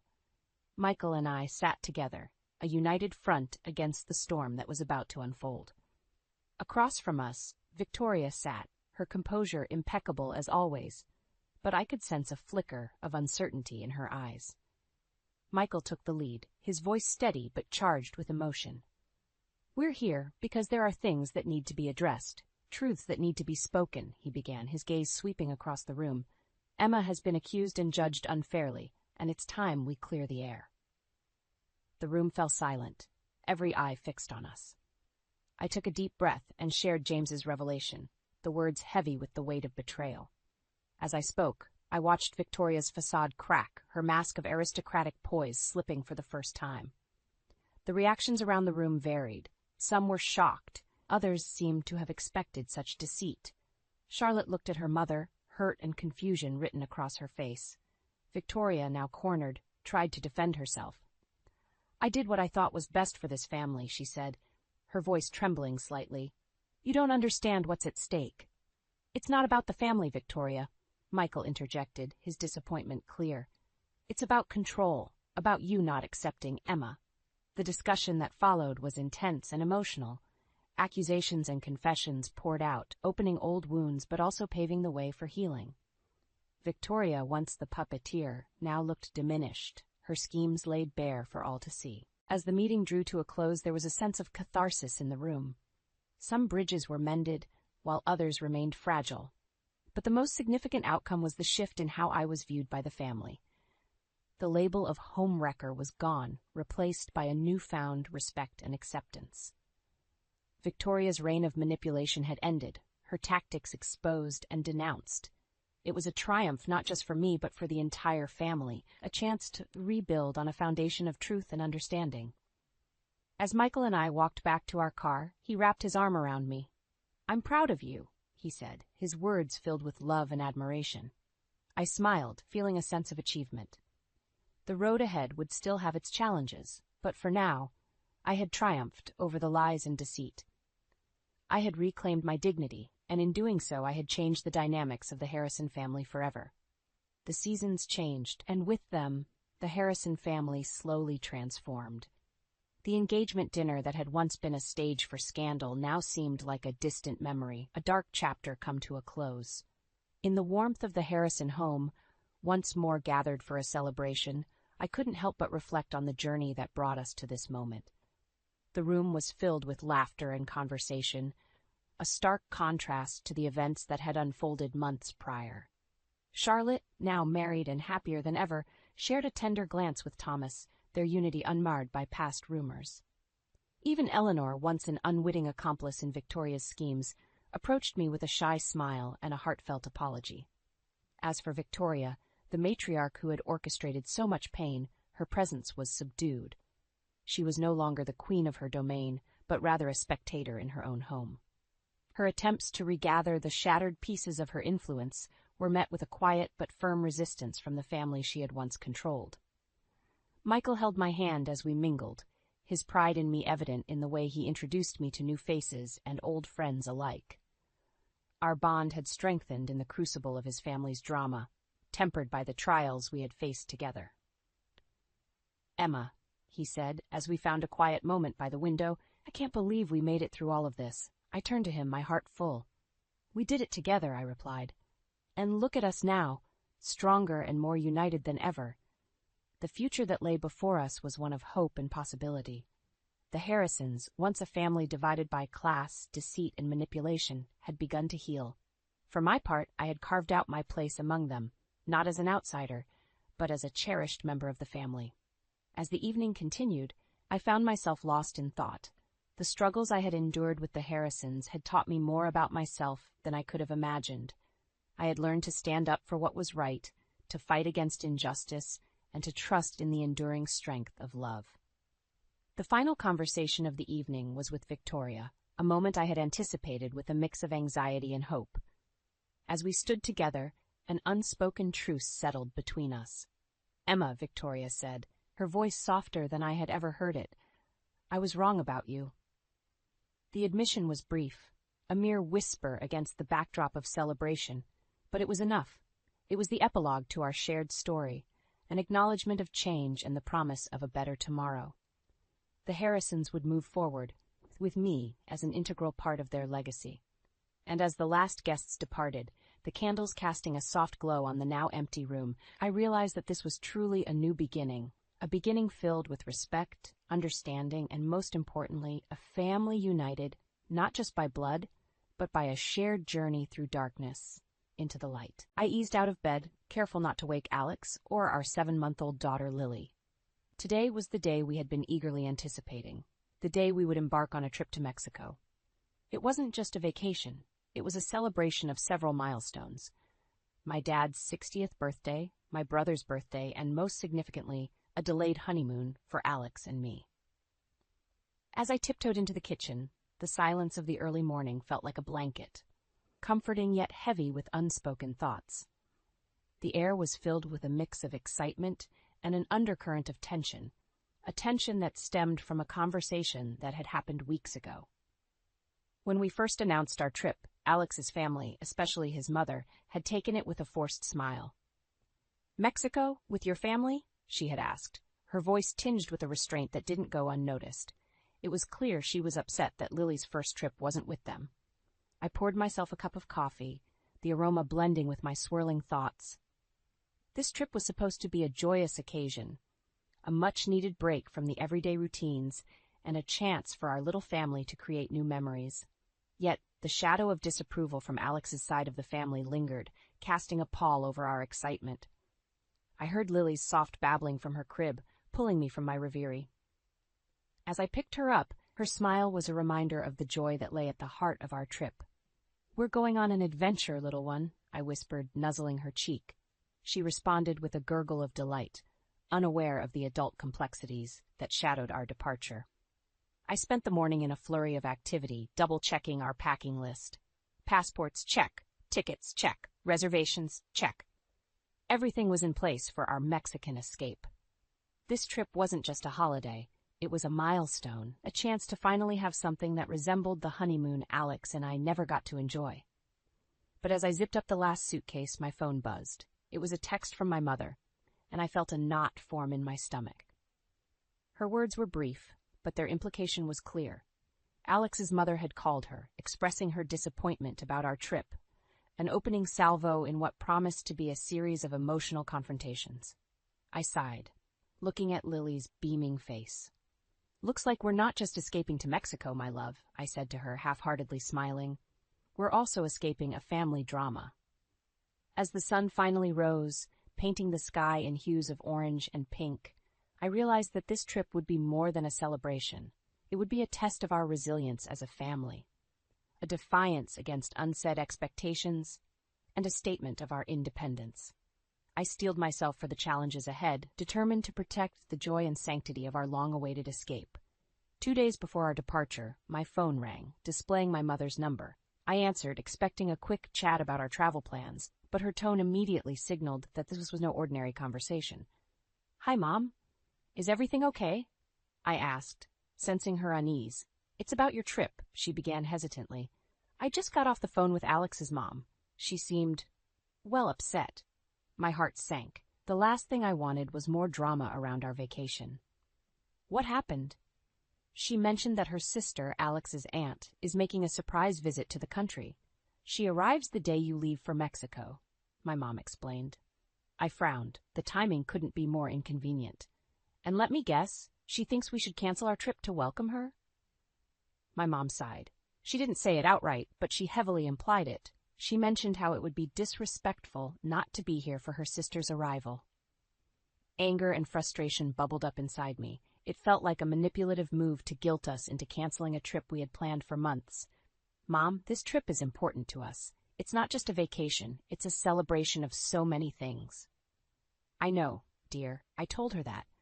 "But you know how she is. She's making it about family obligations." After ending the call, I relayed the conversation to Alex. His expression was a mix of frustration and resignation. "I can't believe she'd go this far," he said, shaking his head. "We've been planning this for so long. Why can't they just be happy for us?" We discussed our options, but deep down we both knew we weren't going to cancel our trip. "We should stand our ground, Alex. We deserve this time together," I said firmly. Alex nodded, his jaw set. "I agree. We'll talk to my mom tonight. We can't let her guilt us into changing our plans." That evening, the conversation with Alex's mother was as tense as expected. Her words were laced with disappointment and thinly veiled guilt trips. "It's just unfortunate timing," she lamented. "Family should be there for each other." "We've been looking forward to this trip for months, Mom," Alex countered. "We can't just cancel everything last minute." The call ended with a heavy silence. As we prepared for bed, Alex wrapped his arms around me. "No matter what, we're going on this trip," he whispered. "We need this, for us, for our family." I nodded, feeling a mix of relief and anxiety. It wasn't just about escaping to a beautiful destination anymore. It was about standing up for our choices, our little family, and the life we were building together. As I drifted off to sleep, I knew that the upcoming journey would be about more than just physical travel. It would be a journey of asserting our independence and prioritizing our happiness, despite the challenging family dynamics. The morning of our departure arrived with a sense of urgency. I awoke before the alarm, my mind racing with a mix of excitement and apprehension. Today we were leaving for Mexico, but the air was thick with unspoken tensions and last-minute worries. As Alex and I moved around the house in a well-rehearsed dance of preparation, I couldn't help but feel a pang of guilt. Despite our determination, the weight of his mother's words still hung heavily over us. Alex seemed quieter than usual, his usual easygoing nature overshadowed by the family conflict. Lily, oblivious to the adult complexities, gurgled happily in her high chair. Her innocence was a stark contrast to the complicated web of emotions we were navigating. As I fed her, I caught Alex's eye, and we shared a moment of silent understanding. No matter what, we needed this trip. The car ride to the airport was a blur. We talked little, each lost in our thoughts. The usually bustling streets were eerily quiet in the early morning, mirroring the quietness in our car. As we checked in our luggage and made our way through security, the reality of our departure began to sink in. We were doing this. We were actually leaving, not just for a vacation, but also from the expectations and pressures of family. Boarding the plane, I felt a mix of relief and defiance. We had stood our ground, chosen our path. As the plane taxied down the runway, I looked out the window, watching the familiar cityscape give way to open skies. It felt symbolic, like we were leaving behind not just the city, but also the constraints and conflicts that had threatened to overshadow our trip. Once we were airborne, the tension began to ebb away. Alex took my hand, giving it a reassuring squeeze. "We made it," he whispered, and I nodded, feeling a weight lift off my chest. As I watched Lily, now asleep in my lap, I thought about the journey ahead. This trip was more than just a physical journey to a new destination. It was a journey towards asserting our family's independence, a declaration that our little unit's needs and happiness were just as important. I leaned back in my seat, closing my eyes. The hum of the plane was soothing, a gentle reminder that we were moving forward, both literally and metaphorically. This trip was our escape, our adventure, and our statement of autonomy. And no matter what awaited us upon our return, I knew we had made the right choice. For now, it was time to leave the discord behind and look forward to the sun, the sea, and the precious moments we would share as a family in Mexico. The flight to Mexico was a mix of quiet reflection and subdued excitement. As I gazed out of the airplane window at the clouds below, I thought about the journey we had embarked upon. It wasn't just a physical journey to a new place, but a journey of asserting our family's independence and choosing our happiness over familial pressures. Lily, wrapped snugly in a blanket, slept peacefully in my arms. Alex, sitting beside me, was lost in a book, though I could tell his mind was elsewhere. The trip had become a symbol of our commitment to our little family, a commitment that came with its own set of challenges. The plane's gentle hum provided a backdrop to my thoughts. I reflected on the past few months, the planning, the anticipation, and the unexpected hurdles. It struck me how this trip, meant to be a simple family vacation, had evolved into something much more significant. It was a statement, a declaration of our family's right to celebrate and enjoy life on our terms. As the flight progressed, Alex and I engaged in sporadic conversation, discussing our plans for the trip. We talked about the beaches we would visit, the food we were excited to try, and the birthday celebrations we had planned. Despite the earlier tensions, our spirits lifted with each passing hour, the promise of joy and relaxation slowly replacing the stress and conflict we had left behind. When we finally landed in Mexico, the warm air greeted us like a gentle embrace. The vibrant colors, the sounds, the lively atmosphere of the airport, everything felt like a welcome respite from the cold, calculated interactions of the past few days. We navigated through the airport, Lily now awake and looking around with wide-eyed wonder. Her excitement was contagious, and I felt a surge of joy. This was what the trip was all about, creating memories, experiencing new things together, and enjoying the beauty of life away from the constraints of routine and expectations. The taxi ride to our hotel was a visual feast. Mexico's natural beauty, combined with its rich cultural tapestry, was mesmerizing. Alex pointed out landmarks, and we discussed the places we wanted to explore during our stay. Checking into our hotel, I felt a sense of accomplishment. We had made it. Despite the challenges, we were here, in this beautiful country, ready to celebrate and make the most of our time together. That night, as we settled into our room, the sound of the ocean in the distance, I realized that this trip was a turning point for our family. It was a testament to our strength and unity. It was about choosing joy and adventure over compliance and obligation. As I drifted off to sleep, I felt grateful. Grateful for the journey, for the lessons learned, and for the beautiful days ahead. This trip was our escape, our adventure, and in many ways, our rebirth as a family. It was the beginning of a new chapter, one filled with love, independence, and the promise of many more adventures to come. Our first morning in Mexico greeted us with a brilliant sunrise, casting a golden glow over the serene beach. The sound of the waves crashing gently against the shore was a soothing contrast to the inner turmoil we had experienced just days before. As I stood on the balcony, coffee in hand, watching the early rays of sun dance on the water, I felt a deep sense of peace. Today was the first of many celebrations. We had planned a small beachside party for my dad's 60th birthday. The joy of organizing this event with my family was a welcome distraction from the recent discord. As the day progressed, the beach transformed into a festive scene. My family, ever so vibrant and full of life, brought laughter and music to the shores. Watching my dad with a wide smile, surrounded by his grandchildren, including a curious Lily, was heartwarming. Alex, who had been a bit withdrawn since our departure, slowly began to unwind, his laughter mingling with the others. In these moments, surrounded by love and celebration, the issues with Alex's family seemed distant, almost trivial. Yet they lingered in the back of my mind, a reminder of the conversation that awaited us upon our return. The day turned into evening, and the party continued under a canopy of stars. The warm night air was filled with the sounds of music, chatter, and the gentle lapping of the waves. As I watched the family interact, a mixture of emotions washed over me. There was happiness and gratitude for the present moment, but also a contemplative realization of the complexities of family dynamics. Later, as Lily slept soundly in her portable crib, Alex and I took a walk along the beach. The sand felt cool under our feet, and the rhythmic sound of the sea was calming. "We needed this," Alex said, breaking the silence. "Not just the vacation, but the distance. It's given me a lot to think about." I nodded, understanding his sentiment.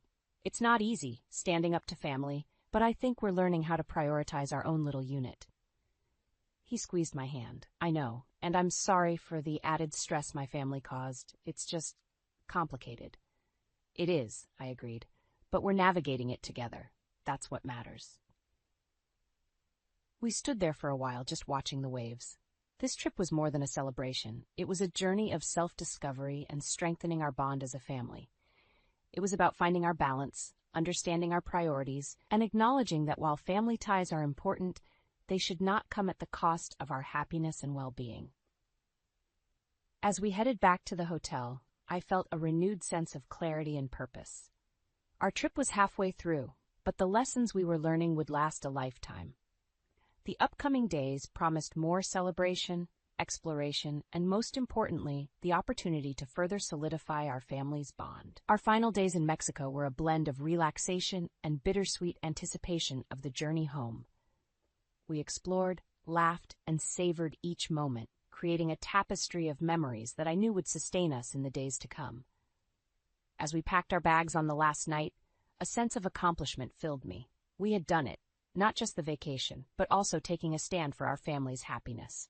The flight back was a quiet affair. Each of us lost in our thoughts, reflecting on the trip and the inevitable reality that awaited us. Lily, ever the source of joy, played contentedly, unaware of the complexities of the adult world. Landing back home brought a mix of emotions. There was the comfort of familiarity, but also an undercurrent of apprehension about facing Alex's family. We were determined to hold on to the peace and unity we had found in Mexico, but the looming confrontation was undeniable. The next day, we invited Alex's mother over for coffee, a gesture to bridge the gap and address the underlying issues. The conversation was tentative at first, with polite inquiries about our trip, but soon the real discussion began. "Mom," Alex started, his voice steady, "we need to talk about what happened before we left." His mother sighed, a look of resignation on her face. "I know I may have overstepped, but I was hurt that you chose to go on this big trip without considering our feelings." I took a deep breath, choosing my words carefully. "We understand your feelings, but this trip was important for us. It was about more than just a vacation. It was about celebrating milestones in our life, and we needed to do it our way." There was a pause, a moment of understanding, before she spoke. "I see that now. I suppose I was just feeling left out, but I should have respected your decision." The air felt lighter as the conversation continued, moving towards a more positive dialogue. We talked about setting boundaries, respecting each other's choices, and the importance of communication. It wasn't a perfect resolution, but it was a start, a step towards a healthier relationship. As she left, there was a sense of mutual respect that hadn't been there before. Alex and I looked at each other, a silent acknowledgement of the progress we had made. In the days that followed, life returned to its usual rhythm, but with a newfound sense of clarity. The trip had not only been a physical journey, but an emotional one as well. We had learned the importance of standing up for our family's needs, the value of open communications, and the strength that comes from facing challenges together. As I watched Lily play, her laughter filling the room, I realized that this trip had been a defining moment for our family. It was a reminder that while we can't control every aspect of our relationships with extended family, we can choose how we respond and grow from these experiences. Our Mexican escape had been more than just a celebration. It was a journey of love, resilience, and understanding. It was a testament to the fact that while family dynamics can be complex, the heart of family is about love, respect, and the willingness to navigate the highs and lows together. I always believed that the hardest challenges in life were meant to be faced head-on. That belief was put to the test the night I had dinner at Ethan's house. Ethan, my boyfriend, was someone I had adored for his kind heart and gentle manner. His family's wealth never mattered to me, nor did I think it mattered to him. How wrong I was. The evening air was crisp as I approached the grandiose mansion that Ethan called home. Dressed modestly yet elegantly, I hoped to make a good impression on his parents, Meredith and Charles. Ethan, 3 years my senior, had often spoken of his parents with a mixture of respect and distance. I never understood why until that night. The dinner started off pleasantly enough. Ethan introduced me with a warm smile, and his parents greeted me with polite nods. The table was set immaculately, the silverware glinting under the chandelier's light. We exchanged pleasantries, and I felt a flutter of hope that maybe, just maybe, everything would go well. But as the conversation delved deeper, the atmosphere began to shift. Meredith's questions turned pointed, inquiring about my family, my upbringing. I answered honestly, talking about my mother, Lorraine, a self-employed woman who raised me single-handedly after my father's passing. "Oh, a single-parent household," Meredith commented, her voice laced with a hint of disdain. "That must have been challenging." "It was, but my mother is an incredible woman. She's my role model," I replied, trying to keep my voice steady. Charles, who had been silently observing until then, chimed in. "It's admirable, really, but you must understand, our family has a certain standard. Coming from a background like yours, well, it's not exactly ideal for someone in Ethan's position." My heart sank. The implication was clear, and the elitist judgment stung sharply. I looked towards Ethan, hoping for some form of support, but he avoided my gaze, his expression pained.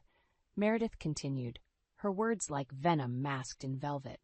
"It's not just about the social standing, dear. It's about stability, reliability.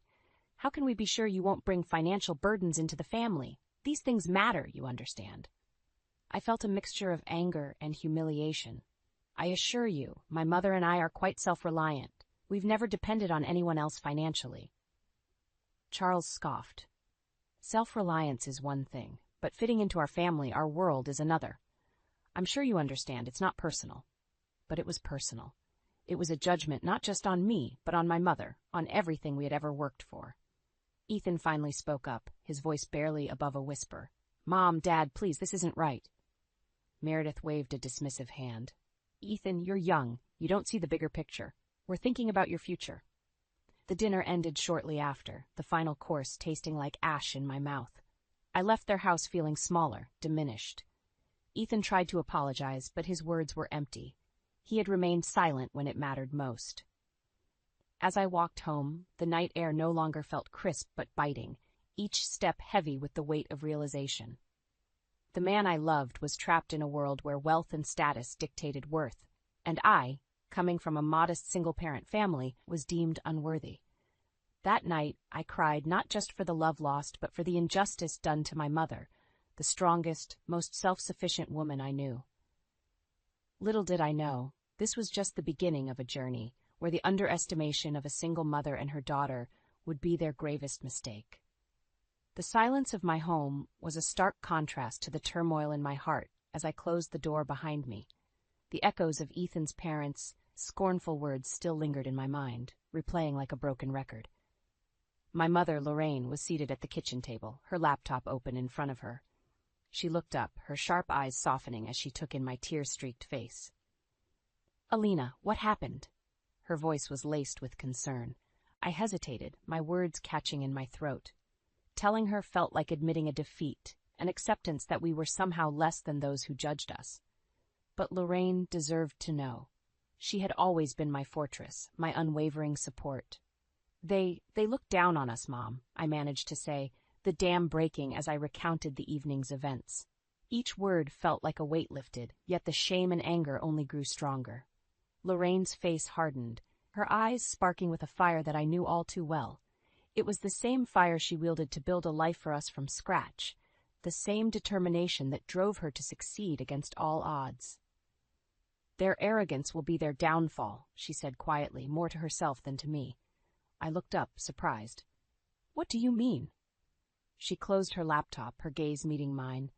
I won't let them belittle my daughter, our life, without consequence, if they think their wealth and status put them above us. They're wrong. But how? I asked, a part of me fearing the repercussions. Lorraine's lips curled into a small, knowing smile. Their world revolves around reputation, connections. Well, they just severed a connection with someone more influential than they realize. I was taken aback. My mother, for all her strength, had always operated quietly, her successes never flaunted. But in that moment, I saw a glimpse of the power she truly wielded, a power born not of wealth, but of respect and hard-earned influence. Over the next few days, Lorraine set her plan into motion. She had always been meticulous, every decision calculated. This was no different.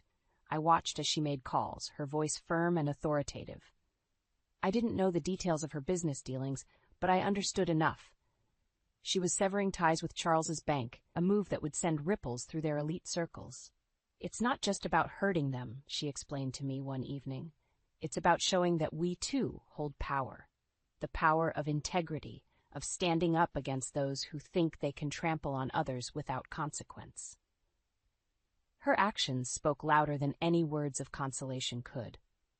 In her resolve, I found my own strength reigniting.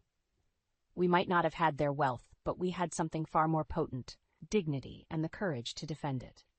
As the days passed, the impact of Lorraine's decision began to surface. Rumors swirled, the once solid reputation of Charles's bank starting to waver. I didn't take joy in their misfortune, but there was a sense of vindication in seeing that even the mighty could be shaken. In that period of turmoil, Ethan reached out multiple times, his messages a mix of apologies and pleas for understanding. I read them, each word a reminder of his silence when it mattered. I couldn't bring myself to respond. The Ethan I thought I knew had vanished that night, replaced by a stranger bound by his parents' archaic values. It was a painful lesson, but a necessary one. In the face of adversity, true colors are revealed, and sometimes those colors are a stark contrast to what we believed them to be. The fallout from my mother's decisive action against Charles's bank was more rapid and impactful than I had anticipated. Within days, the once unshakable institution was the subject of hushed conversations and speculative glances in the circles that once revered it. Lorraine's influence, subtle yet formidable, had struck a chord in the very foundation of their elitist world.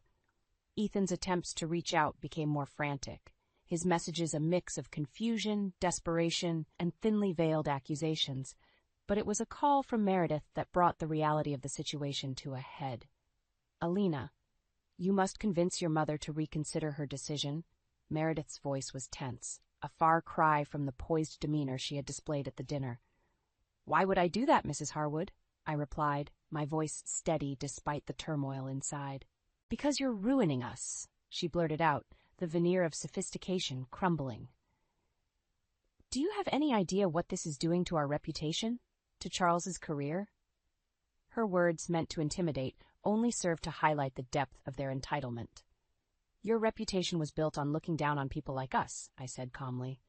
"If it's being ruined, it's by your own actions, not my mother's." There was a pause, and I could almost hear Meredith grappling with the reality of her situation. "This is petty revenge, Alina. Is this what you want?"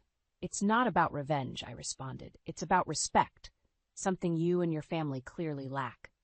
Meredith's next words were a hiss, venom coated in fear. "You'll regret this. We'll make sure of it." The call ended with a click, leaving a silence that echoed with the threat. I sat there, phone in hand, a sense of foreboding washing over me. They were cornered, and cornered animals were dangerous.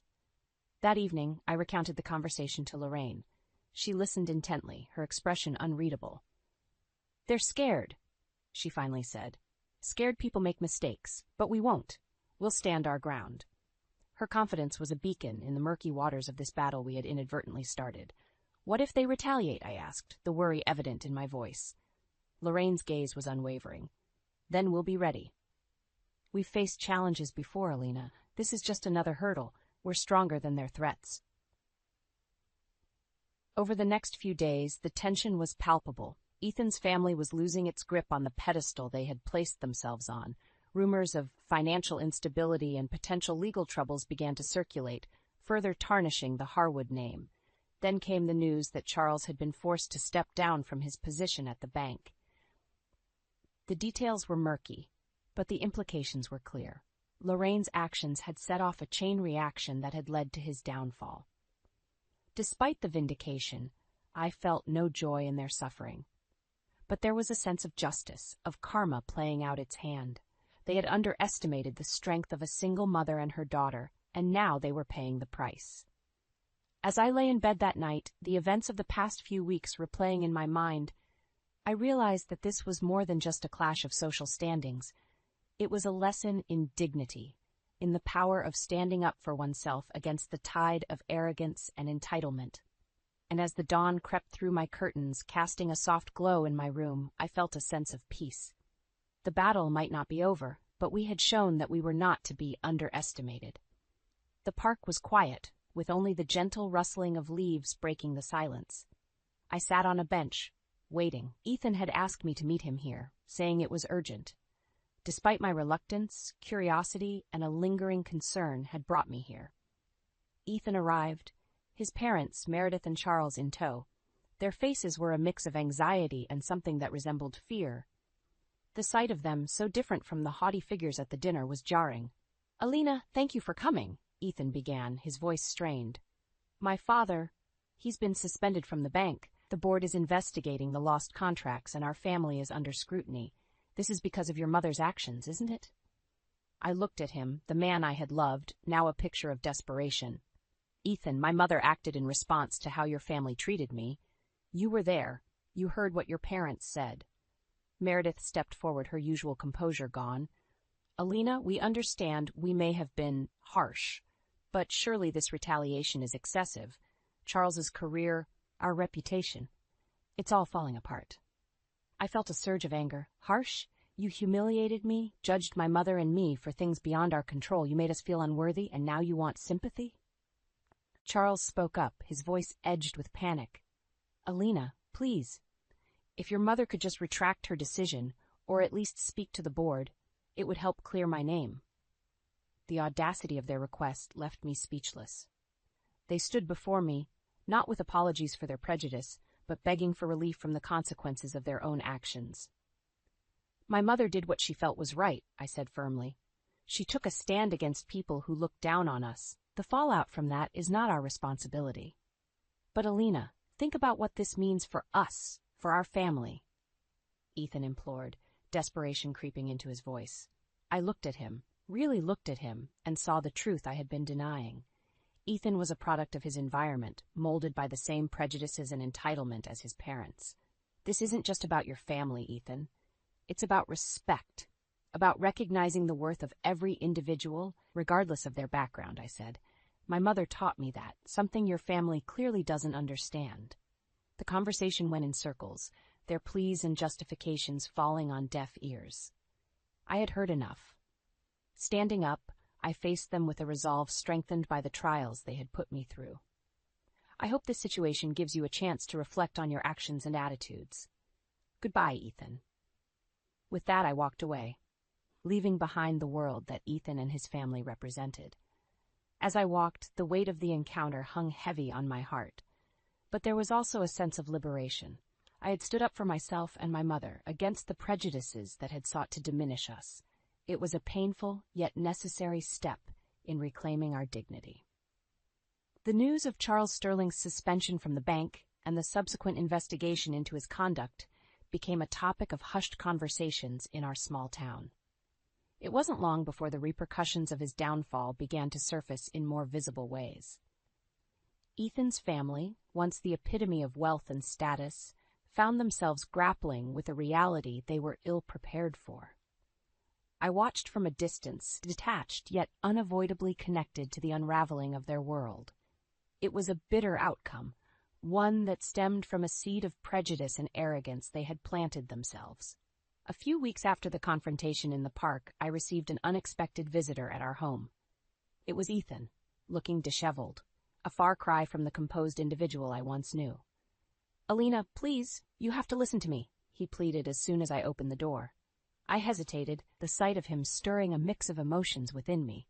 "Ethan, why are you here?" "It's my family," he said, desperation lacing his words. "We're losing everything. My dad's career is in tatters. Our assets are frozen. And now there's talk of selling the house. This is destroying us." His words should have stirred sympathy within me, but all I felt was a resounding echo of the injustice they had served me. "Ethan, your family brought this upon themselves," I said, my voice steady. "They judged and belittled us without a second thought. Your father's actions at the bank were his own doing. My mother simply chose not to ignore them." "But we never thought it would come to this," Ethan argued, his eyes pleading. "Surely there's something you or your mother can do. Talk to the board. Help clear his name." I felt a surge of incredulity. "You're asking us to help the man who insulted my family, who questioned our worth? Ethan, do you even hear yourself?" He looked down, unable to meet my gaze. I thought maybe there's still something between us." I shook my head.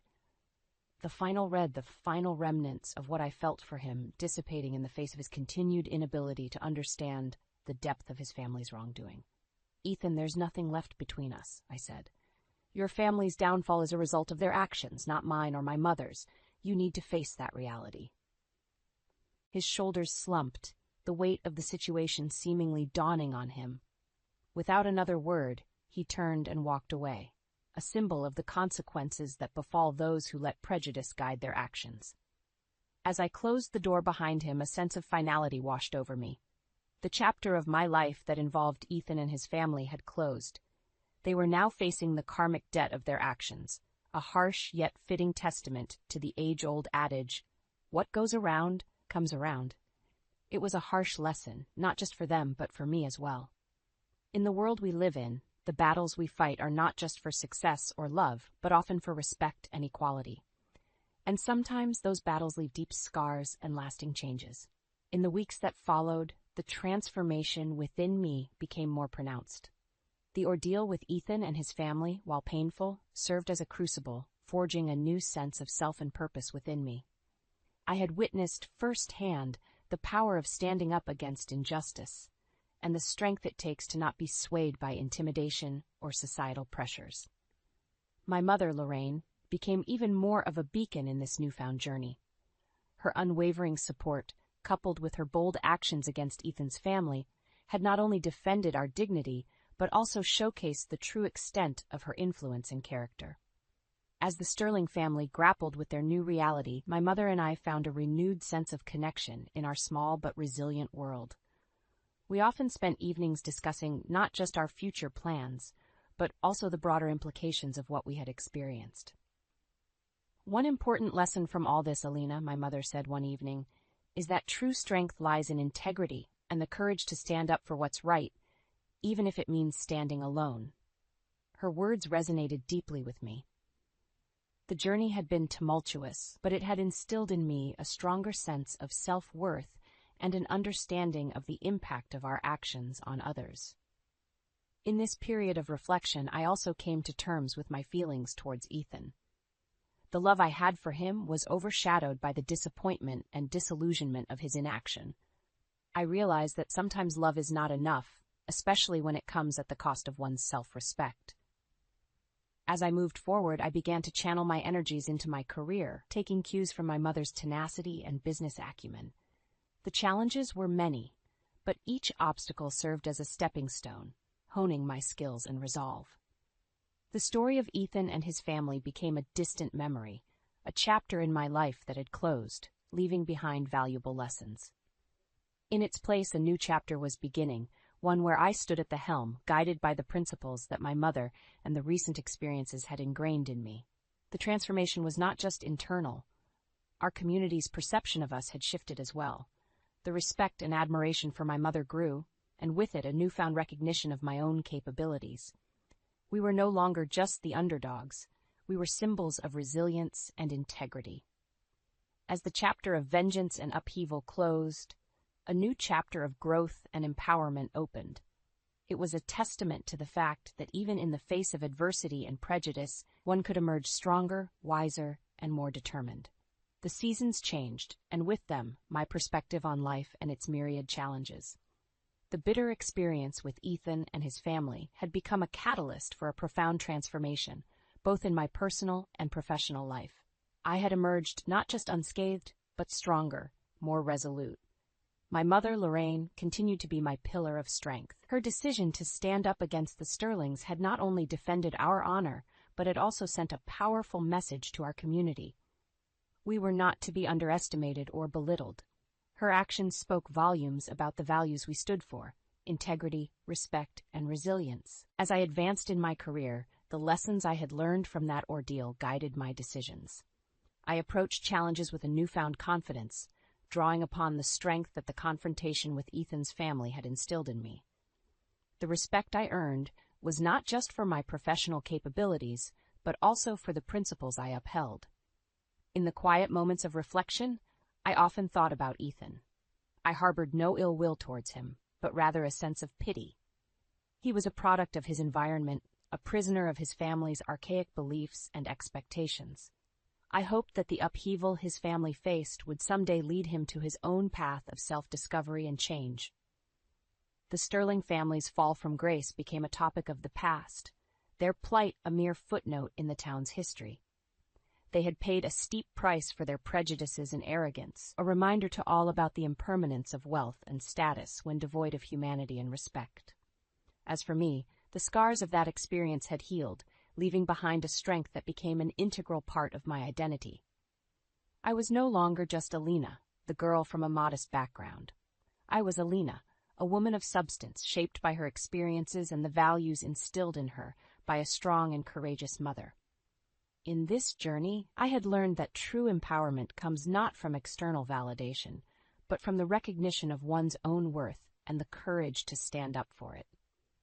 It was a lesson that would guide me in the years to come, in both my personal and professional life. As I looked ahead, I felt a sense of excitement for the future. The road would undoubtedly have its share of obstacles, but I was ready to face them head-on, armed with the lessons from my past and the unwavering support of my mother. This was not just the end of a chapter, but the beginning of a new, promising phase of my life. A life lived on my own terms, with dignity and pride. My name is David, and I can tell you that running a household like mine is no easy feat. There's my wife, Anna, and alongside her comes our full house. My stepdaughters Sophie, 23, and Rachel, 26, their kids, and my own daughter Emily, who just turned 16. The daily grind lights up with the chaos that only children can bring. Sophie and Rachel ended up back at home when life threw its curveballs at them. They have their moments, sure, but it's Emily, my girl, who's the unseen glue in this place. She babysits her nieces and nephews, keeping their young energy in check, making sure the house doesn't turn upside down. It started out as a favor, but Emily got good at it and started to see it as her job. She had a right to be paid for her time. That's what I always taught her.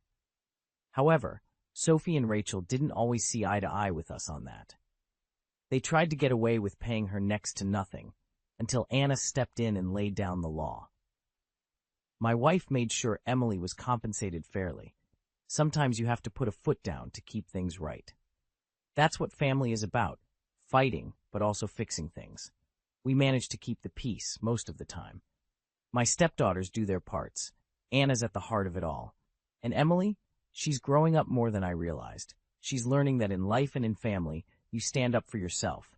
And if you're lucky, you have others to back you up. This family of ours, it's a hodgepodge of sorts, stitched together with different threads, all trying to fit.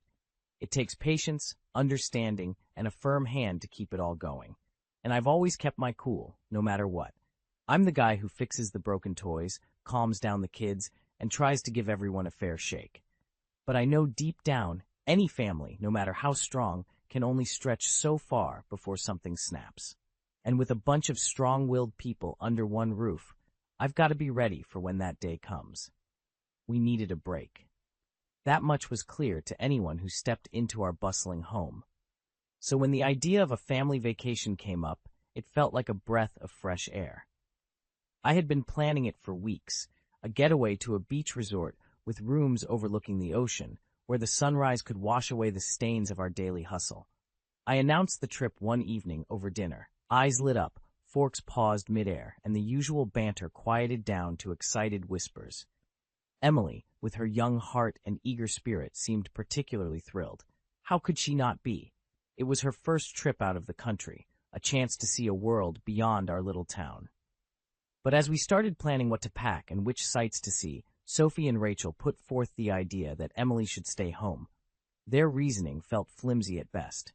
They claimed the kids were used to her and that switching to a different babysitter would upset them. In the same breath, they casually mentioned Emily might not enjoy the beach as much as we expected her to. The fairness in me knew this was wrong. Emily deserved to experience something exciting and new. The arguments went back and forth, my wife trying to mediate until I couldn't take it anymore. I put my foot down. This was a family vacation. We either all went or none of us went. The decision was made. Emily was coming with us. Preparation for the trip took over our lives. Bags piled up at the foot of every bed. Lists of what we needed were double-checked, then triple-checked. Excitement brewed into a frenzy, and despite Sophie and Rachel's initial objections, it seemed we reached common ground. Emily's anticipation grew each day, her smile a permanent fixture that made the extra work worth it. As the departure date loomed closer, the issue of babysitting had to be addressed. Anna and I decided to hire a professional for the 3 days we'd be gone. It irked Sophie and Rachel, but we wouldn't budge. This trip was about unity, a chance to fortify the bonds of our jigsaw family. It was going to be perfect, or so we thought. The morning of our much-anticipated departure arrived, and the house was abuzz with last-minute preparations. Suitcases zipped closed, travel itineraries printed, and passports collected. That was until Emily, with a puzzled look, rifled through her bag and came up empty-handed. "My passport's gone," she said, each word punctuated with growing panic. We scoured the house, overturning cushions and sifting through drawers. As minutes ticked away, so did our chances of making the flight. Sophie and Rachel suggested with increasing insistence that we should head to the airport without Emily. "She can stay and watch the kids," they said yet again, trying to mask their desperation as concern. But I wasn't having any of it. There was no way I was leaving my daughter behind, not for a vacation or any other reason. As I tried to calm Emily and continue the search, the hired babysitter arrived, perplexed by the commotion. Sophie, with a stern shake of her head, instructed the baffled woman to leave. The situation spiraled as accusations flew and suspicions surfaced. I saw the flicker of guilt across Sophie's face as she caught my stern look. The truth spilled out in a hesitant whisper. "We hid it." My heart sank. I had expected disagreements and petty squabbles, but this betrayal from my own stepdaughters struck a chord. Where were the family values I had tried to instill? A fierce argument erupted. My voice, usually calm and rational, now boomed through the house.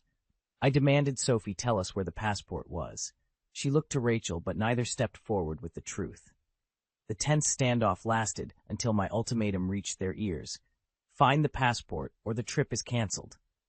It took a threat, but the passport was miraculously found behind a loose tile in the bathroom, of all places. Hands shook, and apologies were mumbled.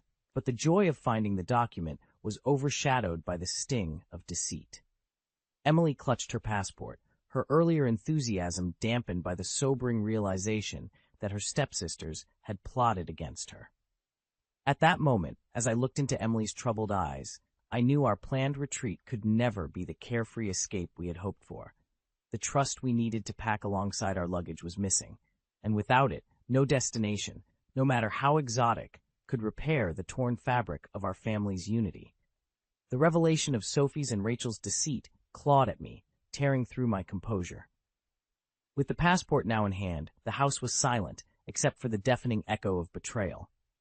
Emily's hurt eyes haunted me, and the trust I had in my stepdaughters shattered like delicate glass under a heavy boot.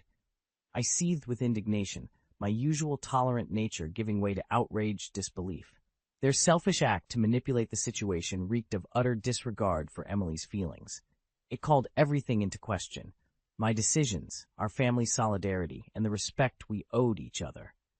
The vacation was now tainted, an unfathomable reward for their conspiracy. I did what I felt was necessary. I canceled the entire trip.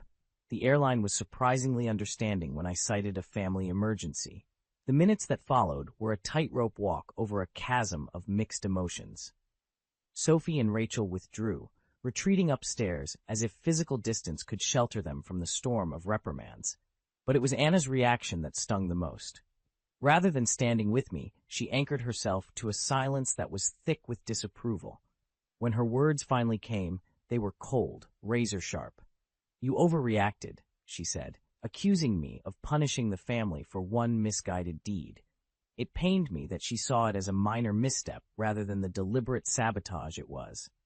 They argued the girls were just looking out for their children, but at what cost? Was our family's unity so expendable? Arguments raged. Words flew like arrows, each hitting its mark. I stood alone in my anger, vilified for upholding a principle, while the instigators of the chaos were comforted by Anna's misplaced sympathy. The girls peered from behind their mother's skirts, eyes downcast, and I felt my role as the family's protector waver under the weight of divided loyalties. The trip that was meant to bring us together had splintered us further apart. I was told that I was unreasonable, that my decision was an overreaction. Yet the more they defended Sophie's and Rachel's actions, the more isolated I became, until I was an outlander in my own family. The house we shared felt foreign, the walls echoing a familiar refrain of disappointment and misunderstanding. I had thought we were knitting our stories into one shared narrative, but in one swift moment, the threads unraveled, and I was left holding the frayed ends. The days that followed were a testament to the old saying, "A house is not a home." Ours had become a building filled with strained smiles and heavier silences. Sophie and Rachel kept to themselves upstairs, glancing my way with a mixture of regret and defensiveness. Emily tiptoed around the tension, her usual bright spirit dimmed by the gloom of the house. I tried to navigate the churning waters of our family's discord, reaching out to each member, searching for some semblance of the bond we had before. I sat down with Sophie and Rachel separately, trying to find the thread that led them to their decision. Why would you do something like this? Their answers varied, but at the core was fear. Fear of the unknown, fear for their children's well-being, fear of missing out on a promotion at work due to absence. Their intentions, misplaced as they were, rooted in concern. But understanding their motives didn't erase the breach of trust, nor did it mend the gap between us. I explained that what they had done was not just unfair to Emily, it was unfair to the entire family, an undermining of the collective trust we built over the years. They listened, eyes downcast, the weight of their actions settling in. Anna and I had our share of talks too, her trying to bridge the gap between my wrath and the girls' remorse. They did it out of love for their children, she insisted, and while I could see her point, it didn't excuse the betrayal. Love doesn't deceive, I countered, frustrated that she couldn't see how damaging their ploy was, to Emily most of all. As for Emily, she was confused, caught in the crossfire between the adults she loved. I assured her she was not to blame, reinforcing that her stepsister's actions were their own doing. But the reassurance did little to chase away the shadows of the incident. The relationship between Anna, the girls, and me was like a broken vase we were painstakingly trying to glue back together. But cracks were evident, the foundation of trust weakened by the episode. I held on to the hope that with time and dialogue, we could restore what was damaged. If nothing else, for the sake of providing a stable and loving environment for the grandchildren who watched us with their innocent eyes. The house had settled into a silent stalemate, each of us navigating the shared space with a caution reserved for walking on thin ice. Our roles had shifted, and the lines that once connected us now seemed frayed, our connection tentative and fragile. As the days passed, I watched for signs of healing. I've always believed in the power of conversation, so I called a family meeting. We gathered in the living room, a neutral ground that had seen both laughter and tears. They were all there, Anna, Sophie, Rachel, and Emily, my fractured family sitting together in uneasy anticipation. "I want us to talk," I began, my voice steady. "What happened can't be undone, but we need to decide where we go from here." My look passed over each one of them, lingering on Emily's anxious face. "We've all messed up, one way or another, but it's what we do now that will define us as a family." Sophie spoke first, her voice tinged with regret. "I just wanted what was best for my kids. I didn't think about the bigger picture." Rachel nodded in agreement, her earlier defiance replaced by a quieter understanding. "We should have trusted Emily would be okay with the sitter," she admitted. Then Anna, her eyes meeting mine for what felt like the first time in days, added her piece. "We've all learned something here.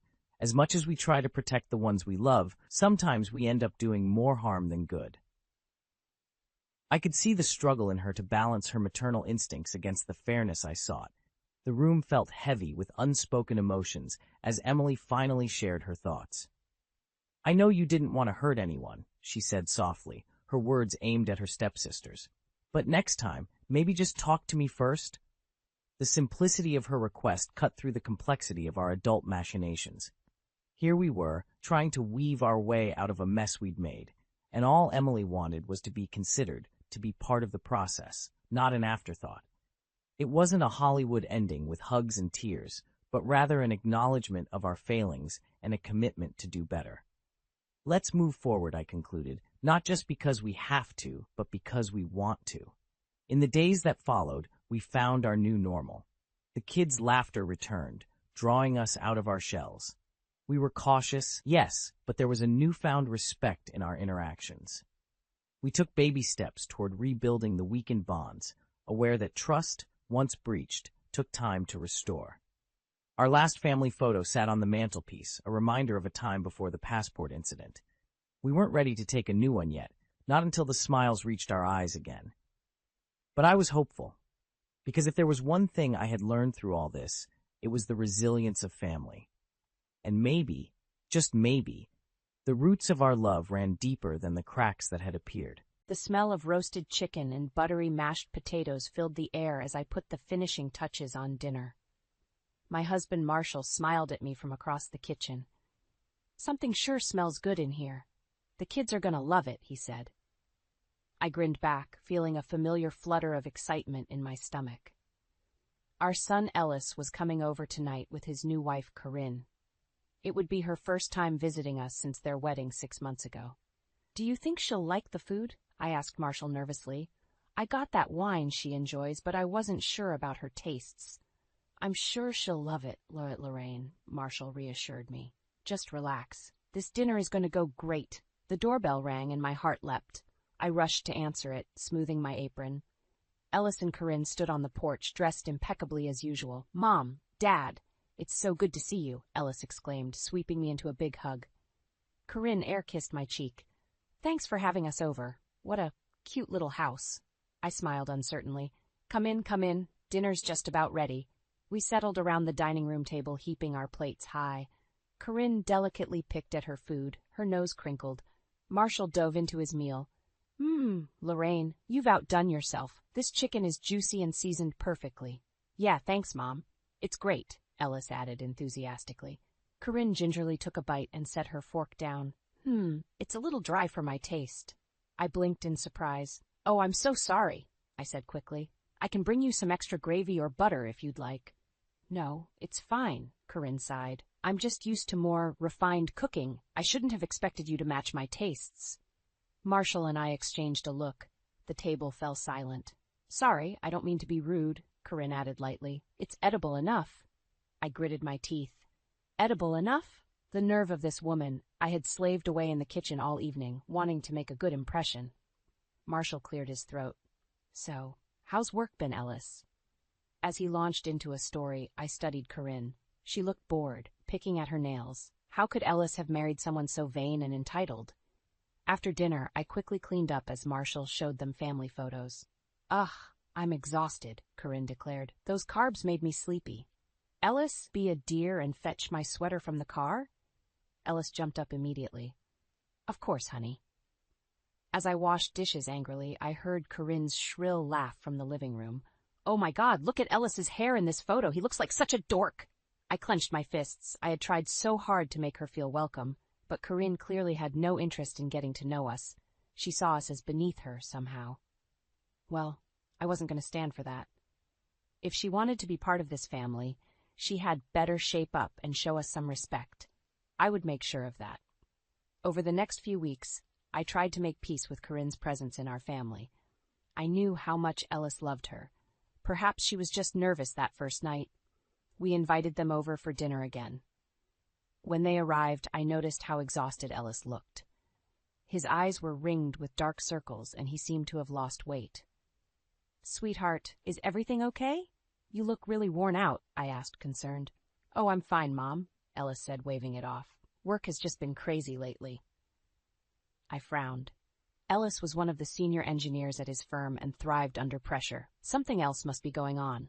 Throughout dinner, Corinne dominated the conversation as usual. She went on and on about her tennis lessons, shopping sprees, and lunch dates. Being a housewife is so dull, don't you think, Lorraine? She complained. I need to get out of the house and socialize. Meanwhile, Ellis sat there quietly, staring at his plate. He used to be so outgoing and cheerful. What was happening? As we said our goodbyes, I pulled Ellis into a tight hug. Remember, if you ever need anything, your dad and I are right here, I said softly. Thanks, Mom, he whispered back. The next weekend, Marshall and I visited their new house, hoping to help Ellis with some repairs. I gasped when I walked inside. The kitchen gleamed with granite countertops, original artwork adorned the walls. Wow, you two have certainly settled in nicely, I said. This must have cost a fortune. Corinne laughed. Oh, it wasn't cheap, that's for sure, but Ellis knows how important it is for me to have a beautiful home, right, babe? Ellis merely nodded, looking uncomfortable. Over the next few hours, the truth became painfully clear. Corinne nitpicked everything Ellis did, from the way he loaded the dishwasher to how he mowed the lawn. Ugh, you missed a spot there. Redo it, she barked. Ellis's shoulders sagged, but he obediently redid his work without complaint. Watching them, my heart broke for my son. It was obvious now, Corinne was selfish and controlling. She was running Ellis ragged, trying to maintain her extravagant lifestyle.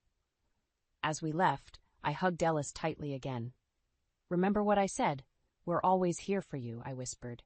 Thanks, Mom, he murmured back. In the car, Marshall shook his head angrily. That woman is poisoning our boy's life. He looks so worn down. I know, I said quietly, but we can't force him to leave her. We just need to keep reminding Ellis he has a place to turn if he needs it. One way or another, I was determined to rescue my son from Corinne's toxic hold over him. She may have fooled him with her manipulations so far, but I was going to unveil the ugly truth, no matter what it took. Ellis deserved better, and I would make sure he got it. I decided it was time for a heart-to-heart with Corinne. Maybe if I shared my concerns directly, she would realize how her behavior was impacting Ellis. I invited her over for lunch, just the two of us. Right on time, the doorbell rang. Come in, I said warmly. The quiche just came out of the oven. Over lunch, I started cautiously. Corinne, I wanted to chat with you about Ellis. Marshall and I have noticed that he seems really exhausted and overwhelmed lately. Corinne waved her hand dismissively. Oh, he's fine. You know how dramatic Ellis can be sometimes. I pressed on. It's just, we've observed that you seem to demand a lot from him, the big house, the expensive lifestyle. We're worried it's taking a toll. Corinne's eyes flashed. Look, I'm sorry if you have a problem with me actually having standards. I'm not going to apologize for wanting the best. Of course not, I said gently. It's just, marriage is a partnership. It seems like things are out of balance. You have no idea what you're talking about, Corinne snapped. This is between me and Ellis. He knew what he was signing up for when he married me. I know, but people change. Priorities shift. Corinne glared at me coldly. I don't tell you how to run your little household, do I? Stay in your lane, Lorraine. I took a deep breath. This wasn't going well. Please, just consider what I've said. Ellis looks so tired and stressed. I'm worried for his health. Suddenly, Corinne's face crumpled and tears shone in her eyes. I slave away trying to make a beautiful home for Ellis, and this is the thanks I get? She buried her face in her hands, shoulders shaking with sobs. I sat frozen, stunned by her dramatic reaction. "I'm sorry, I didn't mean to upset you," I stammered. Corinne looked up, mascara running down her cheeks. "You have no idea the pressure I'm under," she wailed. "I just want to make my husband happy." Guilt washed over me. Here I had been judging Corinne when she was just doing her best. "You're right, I'm sorry," I said softly, passing her a tissue. "Being newlyweds can be hard. I shouldn't have pried. Please forgive me." "I know you mean well." Corinne dabbed at her eyes. "Thank you for being honest with me." I left our lunch feeling optimistic. Clearly, I had misunderstood Corinne's intentions. With more open communication, we could work through these bumps and bring peace to the family. Little did I know, this was only the beginning of Corinne's manipulations. By playing the victim and turning the blame back on me, she had succeeded in twisting my good intentions to suit her own agenda. But I would soon wise up to her schemes. Corinne had shown her true colors today. Now it was time for me to take action. Over the next few weeks, I continued trying to build a rapport with Corinne. I invited her shopping and cooked some of her favorite meals when they visited. But despite my efforts, Corinne remained cold and self-absorbed, and poor Ellis looked more drained every time I saw him. One evening, Ellis and Corinne came over for dinner again. As we sat down to eat, Corinne grimaced at her plate. "Ugh, salmon? You know I hate fish, Lorraine," she said. "Oh, I'm so sorry," I said. "I thought you liked salmon." Corinne rolled her eyes.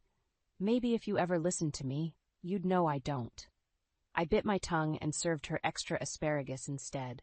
I had been trying so hard with her. Why did she have to make everything difficult? Throughout the meal, Corinne complained about one thing after another: the seasoning, the texture of the vegetables, even the way I had folded the napkins. With each criticism, I felt my smile grow tighter. Marshall gently squeezed my hand under the table, sensing my frustration. As I started clearing plates, Corinne wrinkled her nose at the vanilla cake I had baked for dessert. "Ugh, I can't eat all those carbs. I'm watching my figure," I snapped. "Well, excuse me if we don't live up to your gourmet standards here," I said sharply. "If you don't like it, you're welcome to go home." Corinne's mouth dropped open in shock. The table fell silent. "Mom, come on," Ellis said uneasily. "No, Ellis, enough is enough." Marshall slammed his hand on the table, making us all jump. "We have bent over backwards to welcome Corinne into this family, but no matter what your mother does, this woman is completely ungrateful." Corinne smirked. "Please, you can drop the sweet act, Lorraine. I know you've never liked me." "And with good reason," Marshall retorted. "All you've done is look down on us since the day we met you. We're sick of it." Ellis stood hurriedly. "Look, why don't we all just take a deep breath?" "Stay out of this, Ellis," Marshall growled. "This needs to be said." He turned back to Corinne. "You are a vain, entitled bully, and you've treated my son horribly from day one of this marriage." Corinne crossed her arms. "How dare you? If you don't want me here, just say so instead of making cutting remarks all night." Her eyes brimmed with crocodile tears. I finally exploded. "That's it! I want you out of my house now!" I shouted. Corinne's mouth dropped open. She looked rapidly between me and Marshall, seeming unsure whether we were serious. Marshall stood firmly, eyes blazing. "You heard her. Get out." For a moment, the room was silent, except for the ticking of the clock. Then Corinne stood up hurriedly, grabbing her purse. "Fine, I know when I'm not wanted," she sniffed. "Come on, Ellis, we're leaving." Ellis hesitated, torn between his parents and his wife. Finally, he followed Corinne silently out to the car. Marshall let out a long breath as the door slammed shut. "Well, that's been a long time coming." "It certainly has," I agreed. I had finally reached my breaking point with Corinne's nastiness. Things were coming to a head at last, and though it pained me to see Ellis caught in the middle, enough was enough. For his own good, we needed to force the issue with Corinne. One way or another, things were about to change in this family. I could feel it. The next day, the doorbell rang around noon. I opened it to find Corinne standing there alone, dressed impeccably as always. "We need to talk," she announced, pushing past me into the living room. I crossed my arms. "I have nothing to say to you." Corinne sighed loudly. "Don't be so dramatic. I know things got a little heated last night, but we're family now. We can get past this." I stared at her in disbelief. "Are you serious? You've been nothing but rude and entitled since the moment we met you. We're tired of tolerating your nastiness." Corinne rolled her eyes. "Please, I was just joking around. You and Marshall completely overreacted." "It wasn't just last night," I retorted. "The way you treat Ellis is unacceptable. You walk all over him." Corinne scowled, her friendly pretense gone. "Ellis is my husband. How I treat him is none of your business." Just then, Marshall came into the room. "What are you doing here?" he demanded. Corinne turned to him. "I came to smooth things over, but clearly you both still have an attitude." Marshall shook his head in disgust. "The only thing getting smoothed over today is you out the front door." He took Corinne firmly by the arm, leading her toward the entryway. She shook him off angrily. "Don't touch me," Corinne snapped. "You have no right to treat me this way." "Enough," I said sharply. "It's time you listen for once. We've tried to welcome you into our family, but you've been ungrateful and cruel. We won't stand by and let you mistreat our son anymore." Corinne's eyes flashed dangerously. "Who do you think you are? You can't control my marriage." "But we can control who we allow into our home and lives," Marshall said coldly. "And as of today, you are no longer welcome here." Corinne looked back and forth between us, realization dawning on her face. "You can't be serious," she said uncertainly. "We are," I said. "Either you start treating this family with some decency, or you will no longer be a part of it." For a moment, Corinne just stared at us, stunned. Then her expression hardened. "You'll regret this," she hissed. She whirled around and stomped out to her car. As she peeled out of the driveway, Marshall gently put his arm around me. "Do you think we did the right thing?" I asked softly. He squeezed my shoulder. "Absolutely. She needed that wake-up call. Now we just have to hope it sinks in." I sighed. "I just pray this doesn't drive a wedge between us and Ellis." "He'll come around," Marshall reassured me. "We're his family. He knows we only want the best for him." I hoped Marshall was right. Either way, the line had been drawn. We would no longer enable Corinne's toxic behavior. Time would tell if she chose to shape up or ship out of this family for good. The next day I was in the kitchen baking cookies when the front door flew open. "Mom! Dad!" Ellis shouted angrily.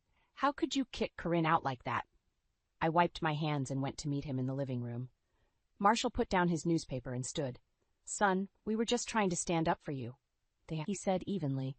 "That woman has been nothing but unkind since you married her." Ellis raked his hands through his hair in frustration. "You don't understand. She's not a bad person. She just has a lot of pressure on her right now." I shook my head. "Excuses don't justify cruelty. We've tried to welcome her into this family, but it's never enough." "You just don't know her like I do," Ellis insisted. "If you could see the sweet, caring side of her—" "Ellis, listen to yourself," Marshall said. "You're so manipulated by her lies you can't see the truth." Ellis flushed red with anger. "Don't you dare talk about my wife that way." "Son, we only want what's best for you," I said gently. I handed him a stack of papers. "That's why we need to show you something. Just look through these, please." Ellis reluctantly took the papers and began scanning through bank statements, invoices, credit card bills. His shoulders tensed as he read. Where did you get these?" he stammered. "We have our sources," Marshall said cryptically. Ellis looked up at us, his eyes full of pain. "I don't understand. We were supposed to be saving for a house." My heart broke for my son. I took his hands in mine. "Sweetheart, Corinne has been hiding the truth from you. She's been spending outrageous amounts each month on herself." "No, she wouldn't," Ellis mumbled, but I could see the doubt creeping into his face. "We know this is hard to hear," Marshall said gently, "but it's time you see Corinne for who she really is." Ellis sat in stunned silence for a few minutes. Finally, he looked up at us, his expression hardening with resolve. "You're right. It's time I faced the truth." I had never felt so relieved. We were finally getting through to him. "We'll support you no matter what," I said softly, "but she can't keep getting away with this." Ellis nodded, his jaw set. "Don't worry. I know what needs to be done now." Marshall and I exchanged a satisfied look as Ellis walked out the door with purpose. Finally, our son understood the situation. With the wool pulled from his eyes at last, actions could now be taken. I just prayed Corinne would accept the consequences that were coming her way with dignity. But based on her past behavior, that seemed unlikely. Either way, Justice was on the horizon. The truth had been unveiled, and our family was united again. Over the next few days, I didn't hear from Ellis.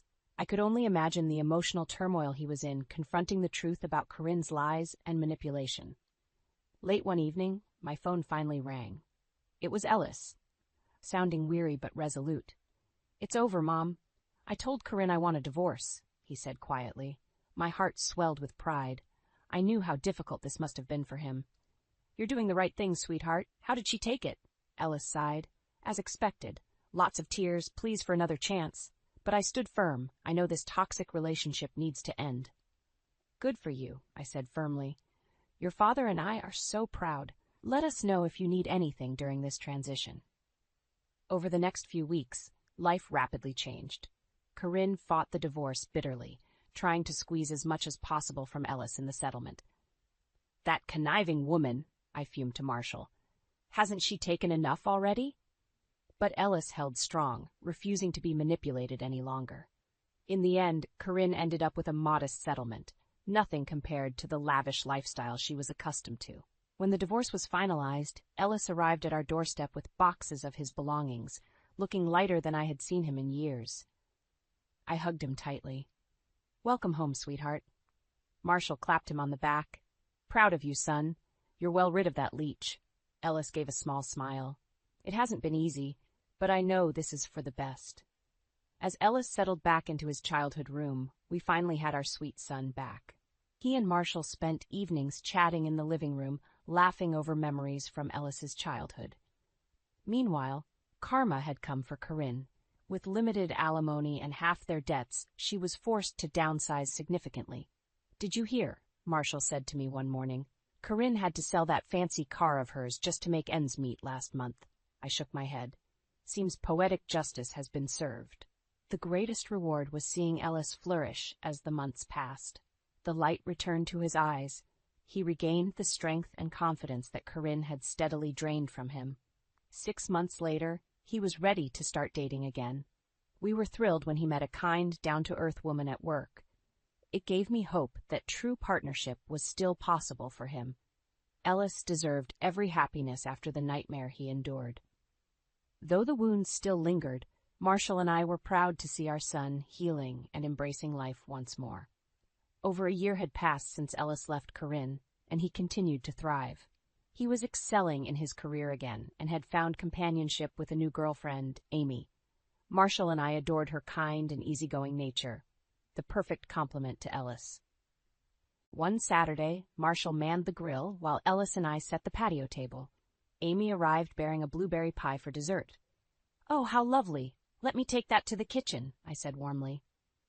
As we ate amid laughter and sunshine, my heart swelled with gratitude. The turmoil of last year had passed. Our family was whole again, bonded more closely through the adversity we had weathered together. Later, as Marshall and Ellis tossed a football in the yard, Amy and I sipped lemonade on the porch swing. "I can't thank you enough for welcoming me so openly," she said. "With all Ellis went through, I worried you'd be wary." I shook my head. "The past is behind us now, and we can see clear as day what a positive impact you've had on Ellis. We're so thankful he found you." Amy smiled shyly. "Well, I'm the lucky one.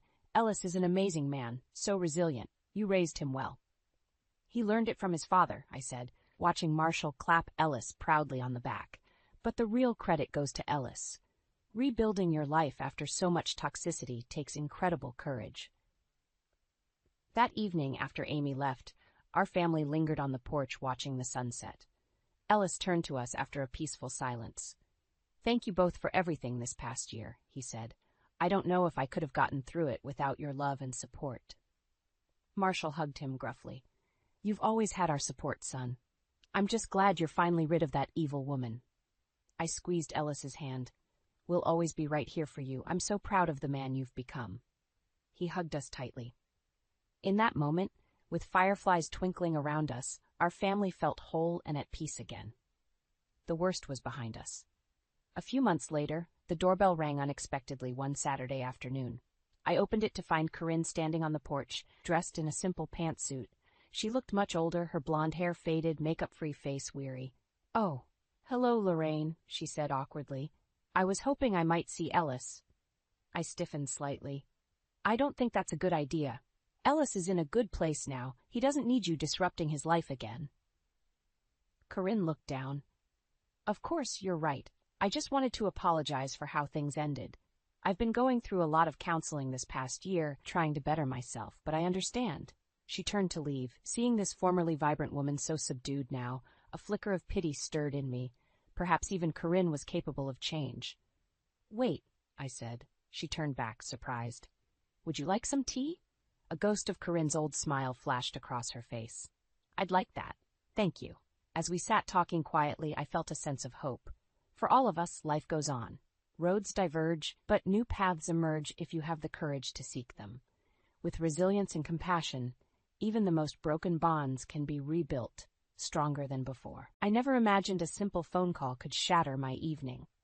The voice on the other end, Nathan's unmistakable tone, dripped with condescension. Emily, you'll be thrilled to know I'm getting married, and guess what? You're invited. His words hit me like a slap. Nathan, my ex, whom I had not heard from in months, was now inviting me to his wedding. The audacity of it made my blood boil. But it wasn't just any wedding. He was marrying Rachel, my former boss, the woman who had subtly sabotaged my career. You must be joking. I spat into the phone, my voice quivering with a mix of anger and disbelief. Oh, come on, Emily. Don't be bitter.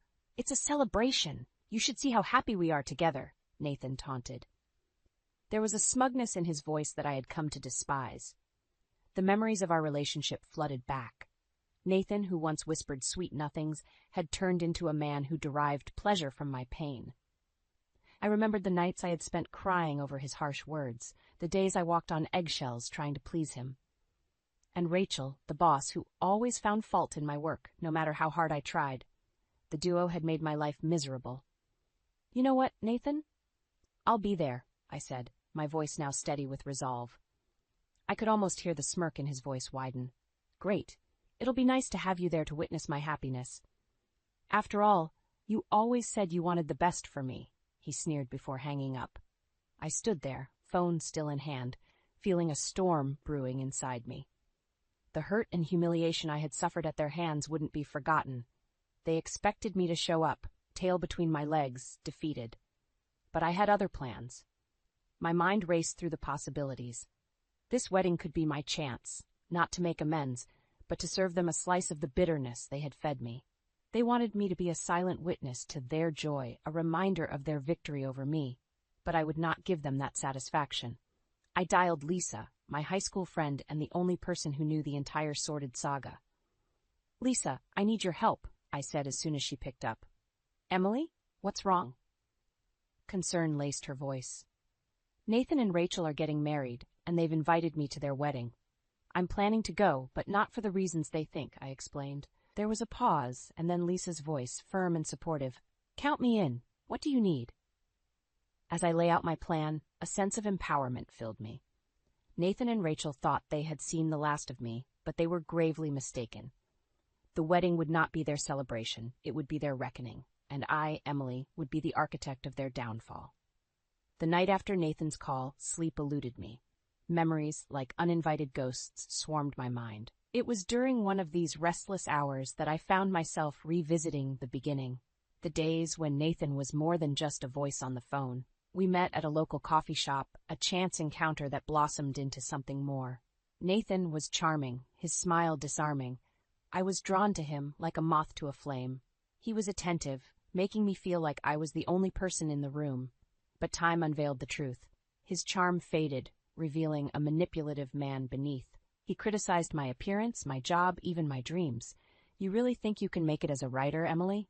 Be realistic, he would say, his words always laced with a subtle condescension. Then there was Rachel, my boss at the marketing firm where I worked. She was the epitome of success, confident, driven, and seemingly supportive of my career. But behind her encouraging smiles were actions intended to hinder, not help. Deadlines mysteriously changed, crucial emails accidentally deleted, and opportunities given to others. I never understood her animosity, but it wore me down, chipping away at my confidence. The breaking point came the night Nathan ended our relationship.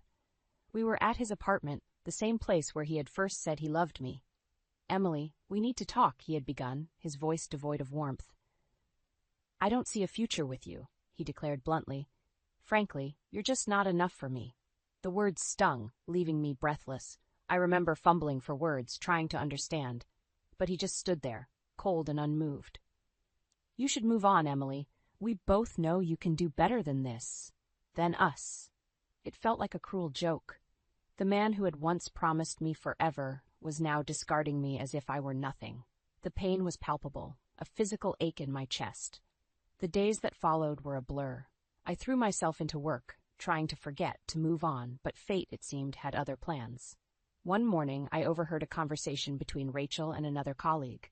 They were laughing, and Nathan's name came up. "He's taking me to this fancy place tonight," Rachel had said, a smug smile on her face. The pieces fell into place with a sickening clarity. Nathan hadn't just left me, he had left me for her. My boss. My mentor. The realization was a bitter pill to swallow, but bitterness, I realized, could be a powerful motivator. As dawn broke, bringing light to a new day, a plan began to take shape in my mind. Nathan and Rachel wanted to parade their happiness in front of me, to prove they had won. But this was a game I refused to lose. The next few weeks were a whirlwind of preparation. Lisa, ever the loyal friend, was my sounding board, helping me flesh out the details of my plan. "We need to hit them where it hurts," she had said, her voice fierce over the phone. And that's exactly what we intended to do. The days leading up to the wedding were a mix of dread and determination. I could feel the weight of the upcoming confrontation, a heavy cloak draped over my shoulders. Yet there was a fire burning within me, fueled by the betrayal and hurt Nathan and Rachel had caused. I remember staring at my reflection in the mirror, hardly recognizing the woman who stared back. Gone was the timid, unsure Emily of the past. In her place was someone stronger, someone who refused to be a victim of circumstance. Lisa was instrumental during this time. "You're not alone in this, Emily," she reminded me often. We spent nights poring over our plan, refining each detail. It was more than just about revenge. It was about reclaiming my dignity. The wedding invitation lay on my table, a constant reminder of the looming day. Nathan's words echoed in my head. "You always said you wanted the best for me." How ironic. The best for Nathan had always meant the worst for me. My job situation hadn't improved since Rachel's underhanded tactics. I was passed over for promotions, my projects sidelined. It seemed Rachel's influence was far-reaching, but I refused to let that break me. Instead, I channeled my energy into uncovering their secrets. Lisa and I dug deep, uncovering a trail of lies and deceit that Nathan and Rachel had left in their wake. It was shocking, yet not entirely surprising. "They're not just cheating partners, they're cheaters in life," Lisa said one evening, her voice laced with disgust. We had found evidence of financial embezzlement, fraudulent activities linked directly to Nathan and Rachel. Their perfect facade was just that, a facade. Behind closed doors, they were nothing but frauds, thriving on the misery of others. It was sickening to realize how blind I had been to Nathan's true nature. As the day of the wedding approached, my resolve only strengthened. I was ready to face them, to expose them for who they truly were. The thought of their downfall brought a sense of satisfaction, a feeling I hadn't experienced in a long time. The night before the wedding, I barely slept. My mind raced with thoughts of the upcoming confrontation. I knew there was no turning back. This was my moment, my chance to right the wrongs that had been done to me. I arrived at the wedding venue, my heart pounding in my chest. The place was decorated beautifully, a stark contrast to the ugliness that was about to unfold. As I entered the hall, I could feel eyes on me, whispers filling the air. Nathan and Rachel were at the front, basking in the adulation of their guests. They looked like the perfect couple, but I knew better. I took a deep breath, steadying myself. This was it, the moment of truth. The time had come to reveal Nathan and Rachel for who they really were, and I was ready to watch their world come crashing down. The wedding hall buzzed with the chatter of guests, a symphony of oblivious celebration. As I walked through the crowd, my every step was measured, purposeful. Lisa, a few steps behind, gave me an encouraging nod. We were ready to unveil the truth hidden beneath the glossy veneer of Nathan and Rachel's perfect union. I spotted them, the center of attention, laughing and toasting with their guests. Rachel, in her ivory gown, looked radiant, while Nathan was the picture of a proud groom. The sight of them, so smug in their happiness, reignited the anger within me. "Emily, you made it." Nathan's voice cut through the crowd as he approached me, a condescending smile plastered on his face. "I must say, I'm surprised you came." "Wouldn't miss it for the world," I replied, my voice steady despite the storm raging inside me. Rachel, overhearing our exchange, glided over with a glass of champagne in her hand. "Emily, darling, how wonderful to see you. I'm so glad you could join us on our special day." Her words, dripping with faux sweetness, made my skin crawl. "I wouldn't miss this. Congratulations, Rachel. You must be thrilled," I said, forcing a smile. "Oh, absolutely. It's everything I've ever dreamed of," she beamed, unaware of the storm about to break. I glanced around, ensuring we had the attention of the surrounding guests. "Nathan, Rachel, there's something I think everyone here should know," I began, my voice louder, carrying across the room. Nathan's expression faltered, a flicker of concern crossing his features. "What are you talking about, Emily?" he asked, a hint of nervousness creeping into his voice. I pulled out my phone, connected to the projector that had been displaying their wedding photos. Suddenly, the screen shifted, displaying emails, bank statements, and photographs, undeniable evidence of Nathan and Rachel's embezzlement and deceit. The room fell silent, the air thick with shock. Guests turned to the screen, then back to the couple, their expressions turning from confusion to disgust. "What is this, Emily? Some kind of joke?" Rachel's voice was shrill, her facade crumbling. "No joke, Rachel. Just the truth," I said firmly, holding my ground. "Everyone, these documents show how Nathan and Rachel have been embezzling money, not to mention their affair that started while Nathan and I were still together." Murmurs rippled through the crowd. Nathan and Rachel were now the center of a very different kind of attention. "This is absurd. You're just a bitter ex, trying to ruin our day," Nathan exclaimed, his face reddening. But the evidence was irrefutable. The guests began to whisper among themselves, their looks of admiration turning to judgment. "You two deserve each other," I said, my voice clear and strong. "But these people deserve to know who they're really celebrating." I stepped back, watching as the reality of their actions began to sink in around them. This was more than just revenge. It was justice. Their perfect day had turned into a nightmare, and as I walked away, I knew that their deceitful empire was starting to crumble. Nathan and Rachel, once untouchable, were now exposed for all to see. And I, Emily, had reclaimed my power. The aftermath of the revelation was like watching a house of cards collapse. The once joyous atmosphere of the wedding turned to chaos, with guests confronting Nathan and Rachel, their voices a cacophony of anger and disbelief. "You lied to us," one guest shouted, pointing an accusing finger at Nathan. "How could you?" Another chimed in, looking at Rachel with a mix of hurt and betrayal. Nathan and Rachel stood at the center of the storm, their masks of perfection now shattered. Nathan tried to speak, his voice drowned out by the uproar.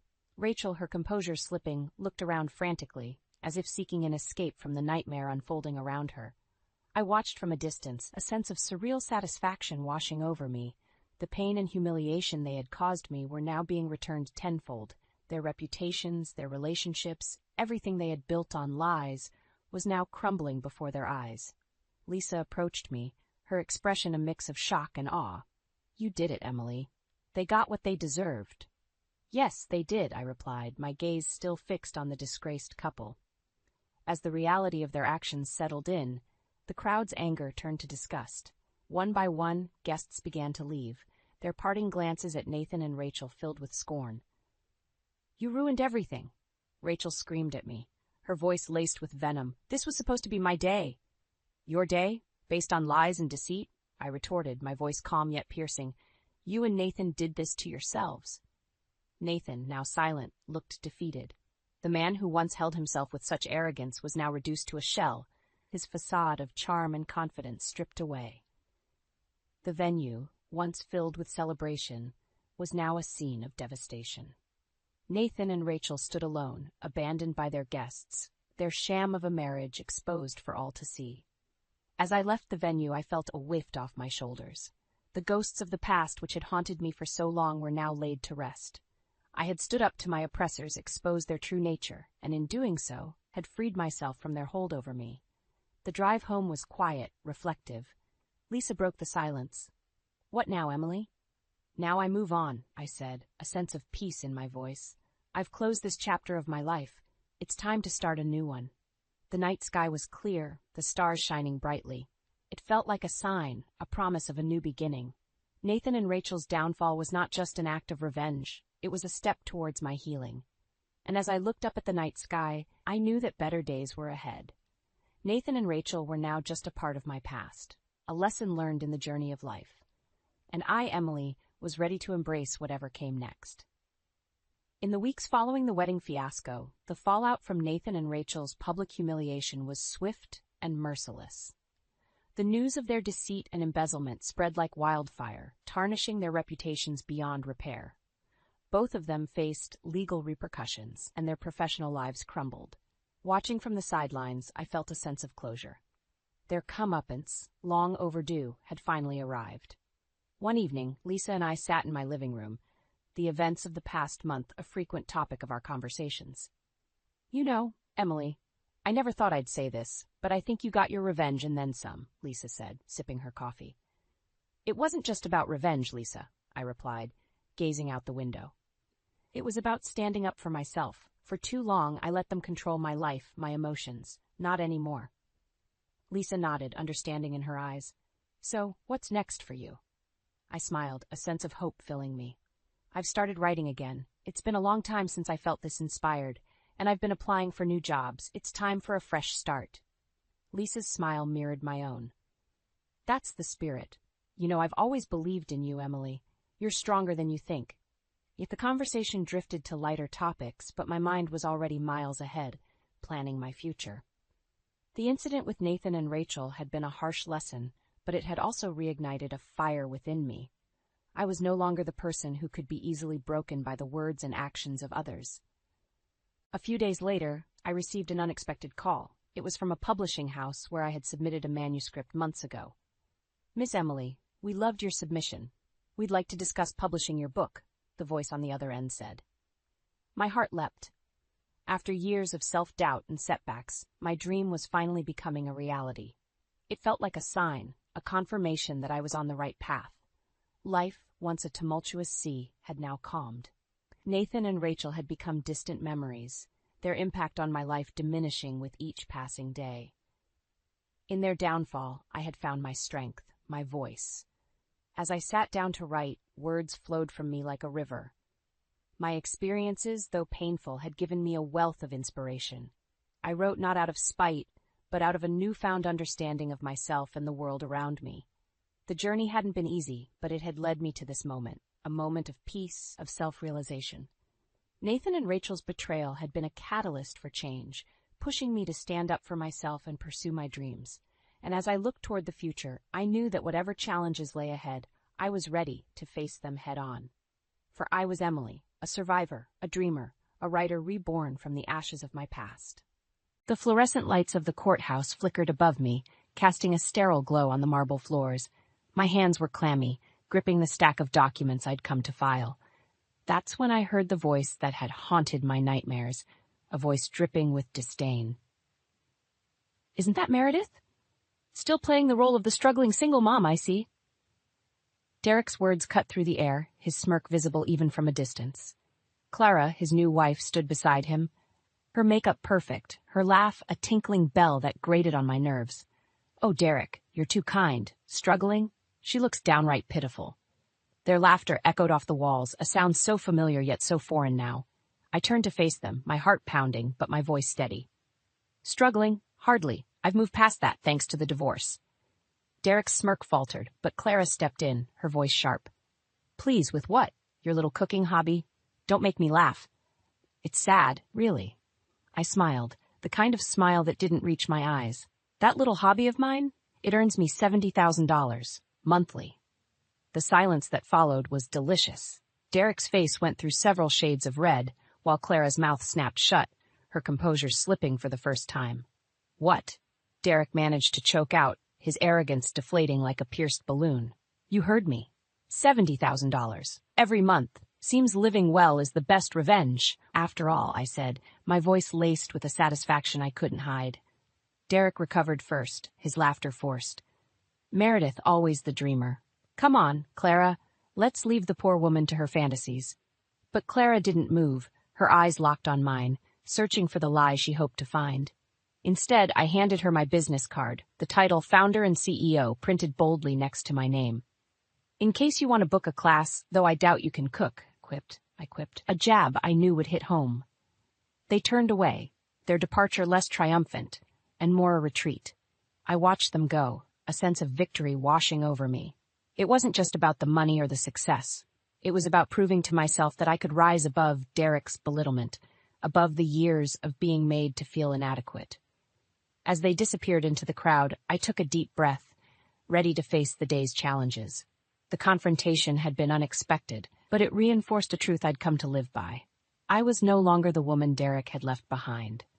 I was Meredith Lane, and my journey was only just beginning. The courthouse doors closed with a thud behind me, the sound a symbolic end to one chapter of my life and the beginning of another. I was ready for whatever came next, armed with the knowledge that I had overcome the worst and come out stronger on the other side. As I walked out into the sunlight, the courthouse and its fluorescent lights a fading memory, I couldn't help but smile. Derek and Clara could keep their mockery and disdain. I had something far more valuable, my self-respect and a thriving business that was all mine. The road hadn't been easy, but as I looked ahead to the future, I knew that the toughest battles were behind me. I was Meredith Lane, and I was unstoppable. The day Derek and I got married was supposed to be one of the happiest days of my life. Instead, it felt like an agreement between two business partners rather than a union of love. Our wedding, a small and modest affair, was more about appeasing our families and conforming to societal expectations than celebrating our love. I guess this is it, huh? Derek said, his voice devoid of emotion as we signed the marriage certificate in the cramped office of a local judge. The lack of warmth in his words stung, but I brushed it off as nerves. Yeah, this is it, I replied, forcing a smile. We're doing the right thing, right? Derek shrugged, a gesture that spoke volumes. Sure, everyone expects it. Besides, it's not like we have many options. Our conversation was interrupted by the judge's arrival, a man who seemed more interested in getting through the paperwork than witnessing the union of two souls. The ceremony was brief, and the exchange of vows felt hollow. There was no talk of love or forever, just the mechanical recitation of words that bound us legally but not emotionally. After the ceremony, as we faced our families, Derek's mother cornered me with a glass of cheap champagne in her hand. You'll quit your job now, won't you? Derek will provide for you. It's a wife's duty to support her husband at home. The expectation was clear, and the pressure to conform was suffocating. I haven't decided yet, I stammered, taken aback by her bluntness. Derek overheard the conversation and joined in, his arms slipping around my waist possessively. Of course she will. It's for the best. His words felt like a betrayal. We had discussed this before, and he had always said he supported my career. Yet here he was, echoing his mother's archaic beliefs as if they were his own. The ride home was silent, the air thick with unspoken tension. As soon as we arrived, Derek turned to me, his expression hard. We need to talk about your job. It's time you started thinking about us, about a family. I felt a surge of anger. We've talked about this. My job is important to me. We agreed I would continue working. Derek scoffed, his disdain palpable. That was before. Things are different now. We're married. You need to start acting like a wife. The word wife felt like a chain, a weight designed to hold me down and define me by my relationship to him rather than my achievements. Being your wife doesn't mean giving up who I am, I shot back, my voice rising. Derek's response was cold and calculated, designed to wound. Fine, be stubborn, but don't come crying to me when you realize you've made a mistake. That night, I lay awake, staring at the ceiling and wondering if I had indeed made a mistake.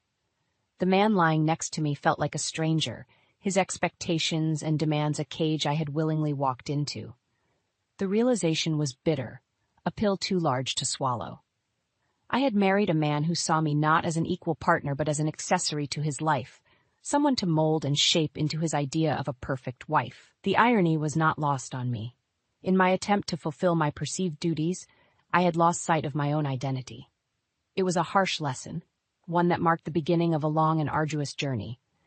But it was also the first step towards the realization that I deserved more, that I was more. And it was this realization that would eventually lead me to reclaim my life, my independence, and my self-worth. But at that moment, all I felt was a profound sense of loss, for the dreams I had sacrificed at the altar of marriage and for the woman I had allowed myself to become. The years that followed our wedding were a blur of unmet expectations and growing resentment. Derek's true colors revealed themselves gradually, like a slow poison that I unwittingly ingested daily. Our home became a battleground, with every conversation turning into a conflict over my role as his wife and my suppressed desires for personal fulfillment. One evening, as we sat across from each other at our modest dining table, the silence between us a stark contrast to the noisy clatter of our cheap cutlery, Derek broached the subject I had been dreading. "When are we going to talk about you quitting your job? It's time you focused on starting a family," Derek said, his tone casual, as if he were discussing the weather. I put down my fork, my appetite lost. "Derek, we've been over this. Why can't you understand that my career is important to me?" He laughed, a sound that was both dismissive and derisive. "Important? Meredith, be realistic. You're a woman. Your place is at home, taking care of your husband and children, not in an office." I felt my cheeks flush with anger. "My place is wherever I choose it to be. Why can't you support me the way I've supported you?" Derek's face hardened. "Because you're my wife, not some independent woman who can do as she pleases. I didn't marry you so you could abandon your duties for some job." The word duties felt like a slap in the face. "So my only value to you is a housewife? Is that it?" He shrugged, as if the answer was obvious. "It's not just me, Meredith. Society expects it. My mother expects it. I expect it." I stood up, pushing my chair back with a screech. "Well, maybe your expectations are the problem, not me." Derek stood as well, his height towering over me, his voice rising. "You're being selfish, Meredith. It's not just about what you want. What about what I want? What about what's best for us?" "Us," I echoed, incredulous. "There is no us, Derek. There's just you and your archaic beliefs. I won't be trapped by them any longer." The argument spiraled from there, each word we exchanged sharper and more hurtful than the last. It ended with Derek storming out of the house, slamming the door behind him, leaving me alone with my thoughts and a growing realization that our marriage was a sham, built on expectations I could never fulfill. That night, as I lay in bed, the silence of the house a stark reminder of the distance between Derek and me, I made a decision. I wouldn't quit my job. I wouldn't bend to his will. I was Meredith Lane, and I deserved to pursue my dreams, regardless of Derek's or anyone else's expectations. The following weeks were tense, with Derek and I circling each other like adversaries, speaking only when necessary. But I stood my ground, continuing to work, despite the icy atmosphere at home. It wasn't long before the situation reached a boiling point. Derek had been fired from his job for reasons he refused to discuss, and the financial strain on our already fragile marriage became unbearable. "Meredith, we need to talk," Derek said one evening, his voice devoid of its usual arrogance. "I lost my job. We're going to have to tighten our belts for a while." I looked at him, seeing not the confident man I had married, but a defeated shadow of himself. "I can help. I'll look for more work. Maybe I can take on extra hours." For a moment I thought I saw gratitude in his eyes, but it was quickly replaced by the familiar stubbornness. "No, I'll handle it. You just focus on quitting your job like you're supposed to." It was the final straw. "No, Derek, I won't quit. My job is the only thing keeping us afloat right now. If you can't see that, then maybe." "Maybe what?" he interrupted, his voice rising. "You'll leave? Go ahead. See if I care." The challenge hung between us, heavy and undeniable. In that moment, I realized that leaving wasn't just an option, it was the only way forward. Derek's refusal to accept me as I was, his disdain for my ambitions, had eroded any love I once felt for him. Our marriage was nothing more than a prison, and I was determined to break free. But freedom, I would soon learn, came at a cost. The road ahead would be fraught with challenges and heartbreak. Yet, as I faced Derek, my resolve hardened. I would no longer be the woman he wanted me to be. I would be the woman I needed to be, for myself and for the future I still dared to dream of. The decision to start my cooking class from home was born out of desperation and defiance. After months of fruitless job searching and enduring Derek's increasingly contemptuous remarks, I needed an escape, a way to prove not just to Derek but to myself that I was capable of more. "I'm starting a cooking class," I announced one evening, the words tumbling out before I could second-guess myself. Derek looked up from his newspaper, his expression a mix of amusement and disbelief. "A cooking class?" he echoed, the sneer in his voice unmistakable. "And who, pray tell, would pay to learn cooking from you?" I bristled at his tone, but kept my voice steady. "You'd be surprised. There's a market for home-cooked meals and people willing to learn." Derek laughed, a sound that sent a shiver of anger down my spine. "Meredith, be serious. You're a mediocre cook at best. This is just another one of your little projects that'll go nowhere." His words stung, but I refused to let him see how deeply they cut. "Well, we'll just have to see, won't we? I'm starting the classes next week, with or without your support." The days that followed were a whirlwind of activity. I converted our small dining room into a makeshift classroom, scrounging together enough chairs and tables from thrift stores and garage sales. I printed flyers and posted them around the neighborhood, advertised on social media, and waited anxiously for calls or messages that never came. Derek watched my efforts with a mix of indifference and mockery. "How many students have you roped into this farce?" he'd ask, his voice dripping with sarcasm. "None yet," I'd reply, fighting to keep the disappointment from my voice. "But they'll come." And eventually they did. My first student was a young mother from a few streets over, eager to learn how to cook healthy meals for her family. She was followed by a retired man looking to occupy his time, and a college student tired of fast food. They were few, but they were a start.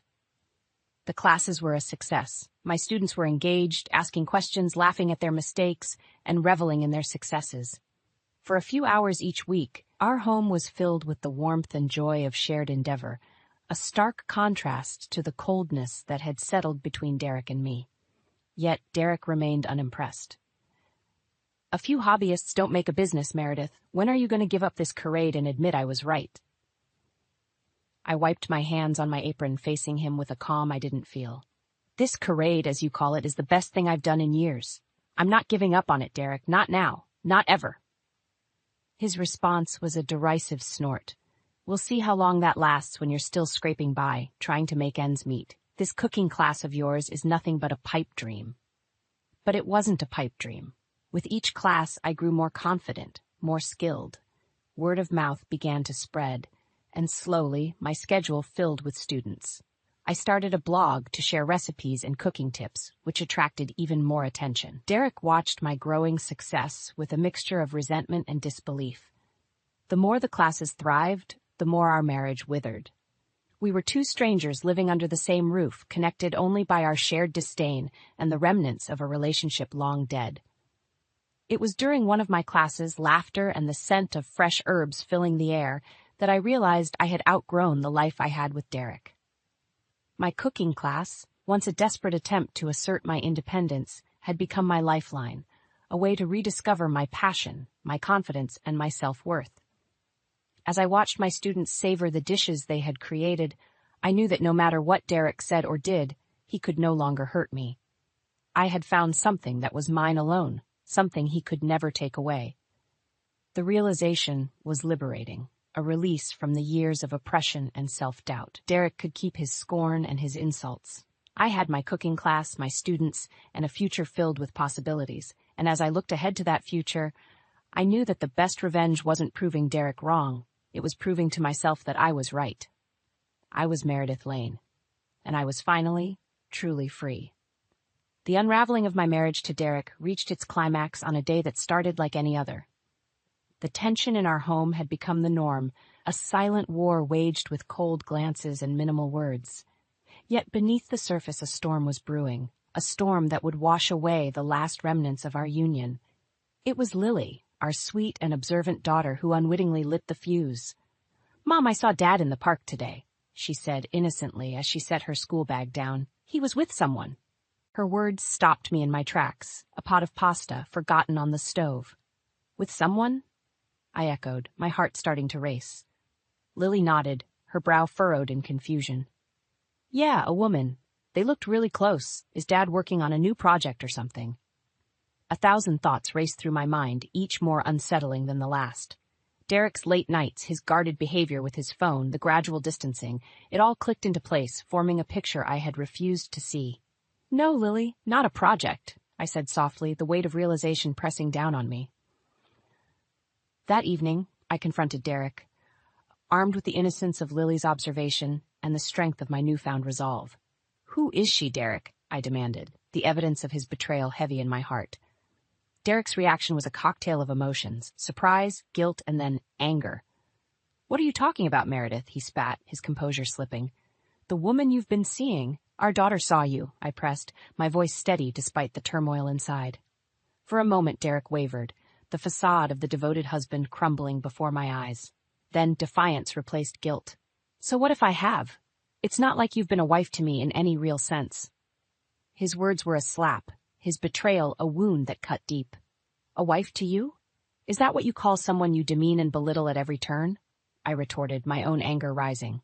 Derek laughed, a cold, harsh sound. Please, Meredith, you've been nothing but a nuisance, a thorn in my side. I should have left years ago. And yet, here you are, I shot back, my resolve hardening. You know what, Derek? I want a divorce. The word hung between us, a declaration of war and liberation all at once. Derek's face went through a gamut of emotions, shock, disbelief, and then a cruel smile. A divorce, huh? Fine, but don't think you'll walk away from this with anything. I'll make sure you're left with nothing, he threatened, his voice laced with venom. I don't want your money, Derek. I want my freedom. And I'll have it, with or without your consent, I declared, the chains of our toxic marriage finally breaking. The days that followed were a blur of legal documents and tense exchanges. Derek fought the divorce with a ferocity that was both vindictive and pathetic, but I stood my ground, bolstered by the support of friends and the small but thriving community I had built around my cooking classes. In the end, the divorce was granted, a bitter victory that left me both relieved and exhausted. Derek's parting words were a promise of revenge, a vow to see me fail without him. But as I watched him leave our home for the last time, a sense of peace settled over me. I had survived Derek's contempt, his betrayal, and his attempts to diminish me. I was free to build a life that was mine alone, free to pursue my dreams without the weight of his expectations dragging me down. As I turned to face the future, I knew the road ahead would be challenging, but for the first time in years, I felt truly alive, ready to face whatever came with courage and a heart full of hope. Derek had underestimated me, as had many before him. But I was Meredith Lane, and I was just getting started. The aftermath of the divorce was a testament to the resilience of the human spirit. I poured my energy into my cooking classes, transforming my small venture into a beacon of success that drew attention far beyond our local community. As my reputation grew, so did my business, blossoming into a thriving enterprise that became my source of strength and independence. It was during this period of growth that Derek made his inevitable return, not with an olive branch, but with envy and resentment in his heart. He came under the guise of picking up some of his remaining belongings, but his true motive quickly became apparent. Meredith, I see your little hobby has turned into something more, he said, his voice dripping with disdain as he glanced around the now professionally equipped kitchen where I held my classes. It's more than a hobby, Derek. It's a successful business, I corrected him, refusing to let his belittlement affect me. He scoffed, running his finger along the countertop as if searching for dust. A business? Please, it's just cooking. Don't fool yourself into thinking you're some kind of entrepreneur. The old me might have crumbled under his scorn, but I had grown too much to let his words cut me. Well, this just cooking has provided me and Lily with a comfortable life, one that doesn't include you. Derek's eyes narrowed, a flash of anger crossing his features before he regained his composure. Don't get too comfortable, Meredith. We both know you're nothing without me. This success, it's just a fluke. I smiled, not out of amusement, but out of pity. I'm doing just fine without you, Derek. Better than fine, actually. And as for being nothing without you, I think I've proven that's not the case. His jaw clenched, and for a moment I thought he might lash out. But instead, he turned away, his pride wounded. "You'll see, Meredith. You and your little cooking class will come crashing down, and when it does, don't expect me to be there to pick up the pieces." But the fall Derek predicted never came. Instead, my business flourished, growing in ways I had never imagined. My blog became a popular resource for home cooks, and my classes were booked months in advance. I even started a YouTube channel, sharing my recipes and cooking techniques with an ever-growing audience. The pinnacle of my success came when I was approached by a local publisher interested in turning my blog into a cookbook. The offer was more than I had ever hoped for, a chance to share my love of cooking with the world. As I signed the contract, I couldn't help but think back to Derek's parting words, his prediction of my failure. I had not only survived without him, I had thrived, building a life that was entirely my own. The day the first copy of my cookbook arrived was one of quiet triumph. Holding the book in my hands, I felt a surge of pride for all I had accomplished. It was more than just a collection of recipes. It was a testament to my journey, my resilience, and my refusal to be defined by someone else's expectations. Word of the cookbook's success reached Derek, as I knew it would. But by then, his opinions no longer mattered. I had proven him wrong, not out of spite, but out of a desire to reclaim my life and my identity. The road to success had not been easy. There had been days of doubt and moments of fear, but as I stood in my kitchen, surrounded by the fruits of my labor, I knew that every challenge had been worth it. I was Meredith Lane, a successful businesswoman, a beloved cooking instructor, and now a published author. Derek's attempts to belittle me, to keep me in the shadow of his contempt, had only served to fuel my determination. As I looked to the future, I did so with a sense of hope and excitement. There were more recipes to create, more classes to teach, and more dreams to pursue. Derek had become a distant memory, a reminder of a life I had outgrown. I had risen from the ashes of our failed marriage, and in doing so, I had found not just success, but a deeper sense of self-worth and fulfillment. The best revenge, I realized, wasn't proving Derek wrong. It was living my best life on my terms, and that was exactly what I intended to do. The culmination of my journey wasn't marked by grand gestures or dramatic confrontations, but by the quiet satisfaction of personal triumph. My cookbook was not only a bestseller, but also a catalyst for change in the lives of those who read it. It was a symbol of what could be achieved with determination, passion, and a refusal to be defined by others. Yet, the true testament to my success came unexpectedly, on an ordinary Tuesday afternoon. Derek appeared at my doorstep, a sight I hadn't expected or wanted to see again. His presence was a stark contrast to the life I had built, a reminder of a past I had long since moved beyond. "Meredith, I need to talk to you," Derek stammered, his usual confidence nowhere to be seen. He looked diminished, his eyes avoiding mine. I hesitated, the memories of our past battles flashing before my eyes. "What is it, Derek? What could you possibly have to say to me now?" It's about the cookbook," he began, his voice faltering. I've seen what you've accomplished, and I was wrong." The admission took me by surprise. Derek, the man who had once told me I would amount to nothing without him, was standing on my doorstep admitting his mistake. "I'm sorry, Meredith. Truly, I am. I never should have doubted you," he continued, his eyes finally meeting mine. "You've done something incredible, and I just wanted to say that I'm sorry for everything." The apology, sincere as it might have been, didn't erase the years of pain and struggle. But standing there, looking at the man I had once loved, I realized I no longer harbored any resentment. His words couldn't change the past, but they offered a closure I hadn't realized I needed. "Thank you, Derek," I said, my voice steady. "Your apology means more than you know. But I've moved on. I've built a life that I'm proud of, one that's mine and mine alone." Derek nodded, a look of understanding crossing his face. "I can see that, and I'm happy for you, Meredith. I truly am." As he turned to leave, a sense of peace settled over me. Derek's apology had closed the final chapter of our shared history, allowing me to look to the future with an even lighter heart. In the years that followed, my business continued to grow, branching into new ventures and reaching new heights.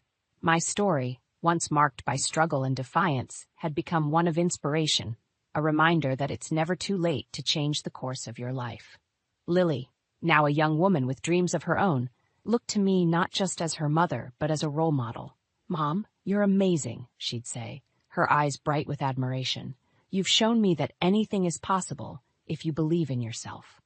Her words were the greatest reward, a sign that my journey had not just transformed my life, but had also paved the way for her to chase her own dreams without fear or hesitation. As I sat down to write my next cookbook, I reflected on the path that had led me to this moment. The pain, the struggle, and the triumph. It had all been part of a journey that had made me who I was. I was Meredith Lane, a woman who had faced her fears, fought for her dreams, and emerged victorious. My story was a testament to the power of resilience, a message of hope to anyone who had ever been told they weren't enough. In the end, the best revenge wasn't about proving my doubters wrong. It was about proving to myself that I was capable of overcoming any obstacle, that I could build a life filled with joy, success, and fulfillment. And as I wrote the first words of my new cookbook, I knew that this was just the beginning. There were more stories to tell, more dreams to pursue, and a future that was mine for the taking. The end of my marriage to Derek had been the start of a new chapter, one filled with possibilities and promise. I had not just survived, I had thrived. And in doing so, I had found not just success, but a deeper, more profound happiness. This was not the end of my story, but the start of a new adventure, one that I embraced with open arms and a heart full of gratitude. The road ahead was unwritten, a blank page waiting to be filled with the next chapter of my life, a life that was truly, wonderfully mine.